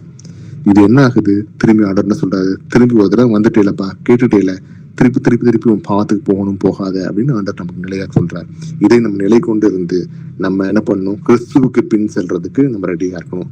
2 கொரிந்தியர்ல 5ஆம் அதிகாரம் 17வது வசனத்தை வாசிப்போம். இப்படி இருக்க ஒருவன் கிறிஸ்துவுக்குள் இருந்தால் புது சிருஷ்டியா இருக்கிறான், பழையவைகள் ஒழிந்து போயின, எல்லாம் புதிதாயின. ஆமென். ஆமென். மன்னிப்பு கேட்டு ஆண்டவருக்கு முன்பாக என்ன மன்னிச்சிருன்னு சொல்லி மனம் திரும்பி மன்னிப்பு கேட்ட உடனே ஆண்டவர் என்ன பண்றாரு, புது சிருஷ்டியை மாத்துறாரு. அப்ப கிறிஸ்துக்குள்ள நம்ம இருக்கோம், நம்மளுடைய பாவம், அதனால நம்ம பேப்டிசம் எடுக்கிறோம். இதுக்காக எடுக்கிறோம், ஆண்டவர் தான் என் பிதாவாகிய தேவன் இயேசு கிறிஸ்துவ வந்தாரு, இன்னைக்கு ஆவியானவரா நான் எனக்குள்ள இருக்கிறாரு, அவர் என் பாவத்துக்காக மறிச்சாரு, இனி நான் வந்து பழைய மனுஷன் கிடையாது, தேவன் மறிச்சது போல அவரோட நான் செத்து புது மனுஷனா நான் எந்திருக்கேன்னு சொல்லி இயேசு கிறிஸ்துவ நாமத்தினால நம்ம என்ன பண்றோம், பேப்டிசம் எடுக்கிறோம். இன்னைக்கு அவர் எடுக்கும் பொழுது நம்ம என்ன பண்றோம் அப்படின்னா புது மனுஷனாக மாற்றார், நம்மள புது சிருஷ்டியாக மாற்றார், பழையவைகள் ஒளிந்து போன எல்லாம் புதியதாகுதுன்னு சொன்னது போல நம்ம புது விஷயத்துக்குள்ள நம்ம நடக்கலாம். பிரதர்ஸ் சிஸ்டர்ஸ், சகேயுன்னு ஒருத்தர் இருந்தார். அவர் என்ன பண்றாரு, ஆண்டவர் வராரு அப்படின்னு சொல்லும் போது ஒரு மரத்து மேல ஏறி நின்று எட்டி பாக்குறாரு. ஆண்டவர் நான் உன் வீட்டுக்கு வரேன்ப்பா இன்னைக்குன்னு சொன்ன உடனே ரொம்ப சந்தோஷம். அவர் சொன்னாரு, எல்லாத்தையும் நான் திருப்பி கொடுத்துறேன் ஆண்டவரே, நீங்க வந்தா போதும் என் வீட்டுக்குன்னு சொல்லி அன்னைக்கு அவர் புது மனுஷனா ஆனாரத இந்த வசனத்தின் மூலம் பாக்குறோம். பிரதர்ஸ் அண்ட் சிஸ்டர்ஸ், லூக்கா 7ஆம் அதிகாரம் 47வது வசனத்தை வாசிப்போம். ஆதலால் நான் உனக்கு சொல்லுகிறேன், இவள் செய்த அநேக பாவங்கள் மன்னிக்கப்பட்டது, இவள் மிகவும் அன்பு கூர்ந்தாளே, எவனுக்கு கொஞ்சம் மன்னிக்கப்படுகிறதோ அவன் கொஞ்சமாய் அன்பு கூறுவான் என்று சொல்லி. ஆமென். இன்னைக்கு ஆண்டவர் நம்ம இருதயத்தை பாக்குற பிரதர்ஸ் அண்ட் சிஸ்டர்ஸ். இன்னைக்கு அந்த பாவமான ஸ்திரீ என்ன பண்றாங்க, அந்த பரிமள தைலத்தை கொண்டு வந்து ஊத்துறாங்க. அங்க இருக்கவங்க என்ன பண்றாங்க, இன்னும் இந்த லேடி உள்ள வருது, இந்த சிஸ்டர் உள்ள வர்றாங்க, அப்படி இந்த மாதிரி பண்றாங்களே அப்படின்னு சொல்லி எல்லாரும் ஒரு மாதிரி வெறுத்து பாக்குறாங்க. ஆனா அவங்க தன்னை தாழ்த்தி யார் என்ன சொன்னாலும் அவங்க அழுது அந்த பரிமள தைலத்தை இயேசுப்பா காலில் ஊத்தி தன்னோட தலைமுடியினால அதை துடைக்கிறாங்க அப்படின்றத பாக்குறோம். தன்னோட கண்ணீர்னால அவங்க காலை கழுவுறாங்கன்றத பாக்குறோம். இன்னைக்கு ஆண்டவர் நம்ம மனதுருகி அவருக்கு முன்பாக நிற்கும் பொழுது அவர் நம்ம எப்படி நேசிக்கிறோம், என்ன பண்ணணும்னு ஆண்டவர் தெரியும். அவரை மன்னிக்க ரெடியா இருக்கார், நமக்காக அவர் எழுந்து நின்று பேசுறதுக்கும் ரெடியா இருக்கார். சிஸ்டர்ஸ், நம்ம செய்ய வேண்டிய விஷயம் கர்த்தருக்கு முன்பாக இன்னைக்கு நம்மளை அவர்கிட்ட ஜீவ பலியா கொடுக்கறதுக்கு நம்ம ரெடியா இருக்கணும். பிலிப்பியர் 3ஆம் அதிகாரம் 13-14 வசனத்தை வாசிப்போம். சகோதரரே, அதை பிடித்துக் கொண்டேன் என்று நான் எண்ணுகிறதில்லை, ஒன்று செய்கிறேன், பின்னானவைகளை மறந்து முன்னானவைகளை நாடி கிறிஸ்து இயேசுக்குள் தேவன் அழைத்த பரம அழைப்பின் பந்தய பொருளுக்காக இலக்கை நோக்கி தொடர்கிறேன். பழசுல விட்டுட்டு பழைய வாழ்க்கை எப்படி இருந்துச்சு எல்லாத்தையும் விட்டுட்டு இனி நடந்தது எல்லாத்தையும் விட்டுட்டு ஆண்டவருக்கு முன்பாக பந்தய பொருள் வச்சிருக்க மாதிரி இன்னைக்கு அதை நோக்கி நம்ம ஓட ரெடியா இருக்கலாம். பிரதர்ஸ் சிஸ்டர்ஸ், ஆண்டவரோட வருகை ரொம்ப சீக்கிரமா இருக்கு. அப்படின்னா இன்னும் அந்த பாத்துக்குள்ள இருப்பேன் அப்படின்னு சொல்லி நம்ம இருக்க முடியாது. இன்னைக்கு நம்ம மாறிதான் ஆகணும். மாறல அப்படின்னா அதுக்குரிய விஷயத்த நீங்க எடுத்துக்க ரெடியா இருங்க. நரகமோ என்ன விஷயமோ அதுக்கு முன்பாக நான் அது சொல்ல விரும்பல. ஏன்னா இன்னைக்கு நம்ம எடுக்க வேண்டிய டிசிஷன் ரொம்ப முக்கியமான டிசிஷனா இருக்கு. கர்த்தருக்கு முன்பாக ஆண்டவரே நீர்தான் எனக்கு எல்லாம், இந்த வசனம் எங்களுக்கு கொடுக்கப்பட்டீங்க ஆண்டவரே, வசனத்தை விதைச்சிட்டீங்க, இதுக்கு தண்ணி ஊத்தி அதை வளர வைக்கிறது கர்த்தருடைய பொறுப்பு. ஆனா நம்ம அதை ஏற்றுக்கொள்ள ரெடியா இருக்கணும். சிஸ்டர்ஸ், மனம் திரும்பி எடுக்கிற முடிவு இன்னைக்கு உங்க கையில இருக்கு. அந்த முடிவை நம்ம எடுக்க ரெடி ஆகலாம். எபிரேயர் 10ஆம் அதிகாரத்துல 17வது வசனத்தை வாசிக்கலாம். அவர்களுடைய பாவங்களையும் அவர்களுடைய அக்கிரமங்களையும் நான் இனி நினைப்பதில்லை என்பதை சொல்லுகிறார். ஆமென். எவ்வளவு அன்பான தேவன்ல. திருப்பி ஒரு தடவை ஆண்டவர்கிட்ட உண்மையாவே கண்ணீர் விட்டு ஆண்டவர்கிட்ட மன்னிப்பு கேட்கும் பொழுது ஆண்டவர் உள்ளத்தை பார்க்கக்கூடிய தேவனா இருக்கனால திருப்பி திருப்பி திருப்பி நீ இதை பண்ணல, நீ அதை பண்ணலன்னு சொல்லி கேட்கக்கூடிய தகப்பன் கிடையாது. அவர் என்ன பண்றாரு, முழுமையாக நம்மளை மன்னிக்க ரெடியா இருக்காரு. அதே நேரத்துல நம்மளுடைய பழைய பாவங்களை எடுத்து பார்க்கக்கூடிய தேவன் அவர் கிடையாது. ஒரு தடவை மன்னிச்சிட்டாருன்னா மன்னிச்சதுதான். இன்னைக்கு அப்படிப்பட்ட அன்புள்ள தேவனா இருக்காரு. இன்னைக்கு நம்மளுடைய பாவத்தை கொட்டிடுவோம் ஆண்டருக்கு முன்பாக. அவர் மன்னிக்க ரெடியா இருக்காரு. திருப்பி அதை எடுத்து பார்க்க போறது இல்லை. பிரதர்ஸ் அண்ட் சிஸ்டர்ஸ், ஆண்டருக்கு முன்பாக பரிசுத்தமாக வெண்மையில் மென்மையாக ஆண்டருக்கு முன்பாக நம்ம நிக்கலாம். தீத்து 2ஆம் அதிகாரம் 14வது வசனத்தை வாசிப்போம். அவர் நம்மை சகல அக்கிரமங்களில் நின்றும் மீட்டு கொண்டு தமக்குடைய சொந்த ஜனங்களாகவும் நற்கிரியைகளை செய்ய பக்தி வைராக்கியம் உள்ளவர்களாகவும் நம்மை சுத்திகரிக்கும்படி நமக்காக தம்மை தாமே ஒப்பு கொடுத்தார். ஆமென். இந்த சொந்த ஜனமா சின்ன கூட்டமா ஆண்டவர் நம்மளை அழைச்சிருக்காரு. பிரதர்ஸ் சிஸ்டர்ஸ், இன்னைக்கு அவருடைய ஊழியத்தை செய்யறதுக்காக இன்னைக்கு அதை நம்ம செய்ய ரெடி ஆகலாம். நமக்காக அவர் என்ன பண்றாரு, தம்மைத்தாமே ஒப்பு கொடுத்தாரு போல தன்னைத்தானே தாழ்த்தி ஒப்பு கொடுத்து நம்மளை மீட்டு கொள்றது. அவர் எவ்வளவு அன்பா இருந்திருக்காரு. இன்னைக்கு என்னையும் உங்களையும் நினைவு கூர்ந்தார் சிலுவையில. இன்னைக்கு அவர் ஒவ்வொருத்தவங்களுக்கும் நினைவு கூர்ந்துதான் இந்த மகனுக்காக இந்த மகளுக்காக என்னோட ரத்தத்தை சிந்துறேன், என் பகை மகள் பாவத்தில் இருக்கக்கூடாது, வெளியே வந்துடணும், என்னோட நித்திய ஜீவன்ல இருக்கணும் அப்படின்னு எதிர்பார்த்தனாலதான் ஏசப்பா உங்களுக்காகவும் எனக்காகவும் ரத்தம் சிந்தினார். பிரதர்ஸ் அண்ட் சிஸ்டர்ஸ், அது அவருக்கு அதனாலதான் தன்னை தாழ்த்து ஒப்பு கொடுத்தாரு அப்படின்றத பார்க்கலாம். இன்னைக்கு அந்த நம்ம ஏற்றுக்கொண்டு இந்த ஆவிக்குரிய கடனை நம்ம நிறைவேற்றுறதுக்கு நம்ம ரெடியா இருக்கலாம். சங்கீதம் 116:12வது வசனத்தை வாசிப்போம். கர்த்தர் எனக்கு செய்த எல்லா உபகாரங்களுக்காகவும் அவருக்கு எண்ணத்தை செலுத்துவேன். ஆமென். இன்னைக்கு கர்த்தர் நமக்காக செஞ்ச எல்லா உபகாரத்துக்கும் நம்ம என்னத்தை செலுத்த முடியும்? நம்மளுடைய மனம் திரும்பி அவருக்கு நன்றி செலுத்ததான் முடியும். இன்னைக்கு அதை நம்ம செலுத்தலாம். ஆபிரகாம் என்னங்க பண்ணாரு? ஆண்டவர் கேட்டாரு, நீ வா அப்படின்னு சொல்லி கேட்டாரு. ஒவ்வொரு விஷயத்துக்கும் ஆண்டவருக்கு கீழ்ப்படிஞ்சு அவருக்கு உண்மையா இருந்தாரு அப்படின்றத நம்ம பார்க்கிறோம். சரி, இவ்வளவு நேரம் ஆண்டவர் தன்னை ஒவ்வொரு வசனத்தின் மூலமாக வெளிப்படுத்தினாரு. ஆவிக்குரிய கடன்னா என்ன, அந்த ஆவிக்குரிய கடனை எப்படி இயேசு கிறிஸ்து செலுத்தினாரு, அந்த கடன்ல இருந்து நம்ம எப்படி வெளியே வர முடியும், அந்த கடனை எப்படி உடைக்கிறது, அப்படி மட்டும் இல்லாம ஒவ்வொரு விஷயத்தையும் ஆண்டவர் சொல்லி காமிச்சார். ஒருவேளை மனம் திரும்புதல் நம்ம செய்யாம இருந்தோம்னா அதுக்குரிய வரப்போற கான்சிக்வன்ஸ் என்ன அப்படின்றது ஆண்டவர் சொல்லி கொடுத்தாரு. பிரதர்ஸ் அண்ட் சிஸ்டர்ஸ், இதை நம்ம மனசுல வச்சு இன்னைக்கு கர்த்தருக்கு முன்பாக நம்ம பாவத்துக்கு அறிக்கையிட்டு மனம் திரும்ப ரெடியா இருக்கலாம். ஆண்டவர் வசனத்தின் மூலமா சொல்லிட்டாரு, நம்ம ஆண்டவர் வசனத்தை பார்த்துட்டோம். இனி நம்ம கையில இருக்கு, நம்ம மனம் திரும்புறதா திருந்த வேணாமா, இல்ல டிலே பண்ணி திருந்துறதா அப்படின்றது ஆண்டுக்கு முன்பாக உங்களோட பொறுப்புல விட்டாச்சு. நீங்க பார்த்துக்கொள்ளுங்க. மகா பரிசுத்தமும் இரக்கம் உள்ள அன்பான இயேசுப்பா, உண்மை துதிக்கிறோம், உண்மை ஸ்தோத்திரிக்கிறோம் சுவாமி. இந்த அருமையான வேலை ஆண்டவரே, உண்மை நினைவுக்கு ஒவ்வொரு நேரத்துல நீங்க எங்களோட கூட இருந்து வசனத்தினால தேவரை மறைச்சு நீங்க பேசுறதுக்காக நன்றி செலுத்துறோம் ஆண்டவரே. தேவரை வல்லவர் அப்பா, மகா பரிசுத்தமான தேவனா இருக்கீங்க. உண்மை தாழ்த்தி எங்களுக்காக தேவரே எங்களை விடுதலை பண்ணி கொடுத்துக்காக நன்றி செலுத்துறோம் ஆண்டவரே. தேவரே, எங்களை மனம் திரும்பாம நம்ம இன்னும் இருந்தா எங்களை மன்னிச்சிருங்க. இந்த ஆவிக்குரிய கடனை தேவரே உம்மால் மட்டும்தான் உடைக்க முடியும். அதுக்கு நாங்கள் தகுதியற்றவங்களா இருந்தாலும் தேவரே எங்களை தாழ்த்தி நாங்கள் செய்த பாவத்துல இருந்து நாங்கள் வெளியே உம்மிடத்துல மன்னிப்பு கேட்க ரெடியா இருக்கும். அப்படி அதன் செயல் நிமித்தமாக தேவரே எங்களோட ஆவிக்குரிய கடனை நீங்க உடைத்து விடுவீங்க ஆண்டவரே. அதுக்காக நன்றி செலுத்துறோம் தாப்பனே. இங்க ஜாயின் பண்ணிருக்க ஒவ்வொரு பிரதர்ஸ் சிஸ்டர்ஸ் ஆசீர்வதிங்க, அவங்களோட பேசுங்க. இந்த கடைசி காலத்துல ஆண்டவரே, இந்த அவசரமான உலகத்துல தேவை உண்மை நோக்கி நாங்க கூப்பிடுறோம் ஆண்டவரே. எங்களோட கூட இருங்க. நாங்க நடக்கிற ஒவ்வொரு விஷயத்துல எங்களோட கூட இருந்து எங்களை கவனிக்கிறீங்க ஆண்டவரே. நாங்க பேசுற ஒவ்வொரு விஷயத்தையும் நீங்க கவனிக்கிறீங்கப்பா. எங்களை தாழ்த்துக்கிறோம் தாப்பனே.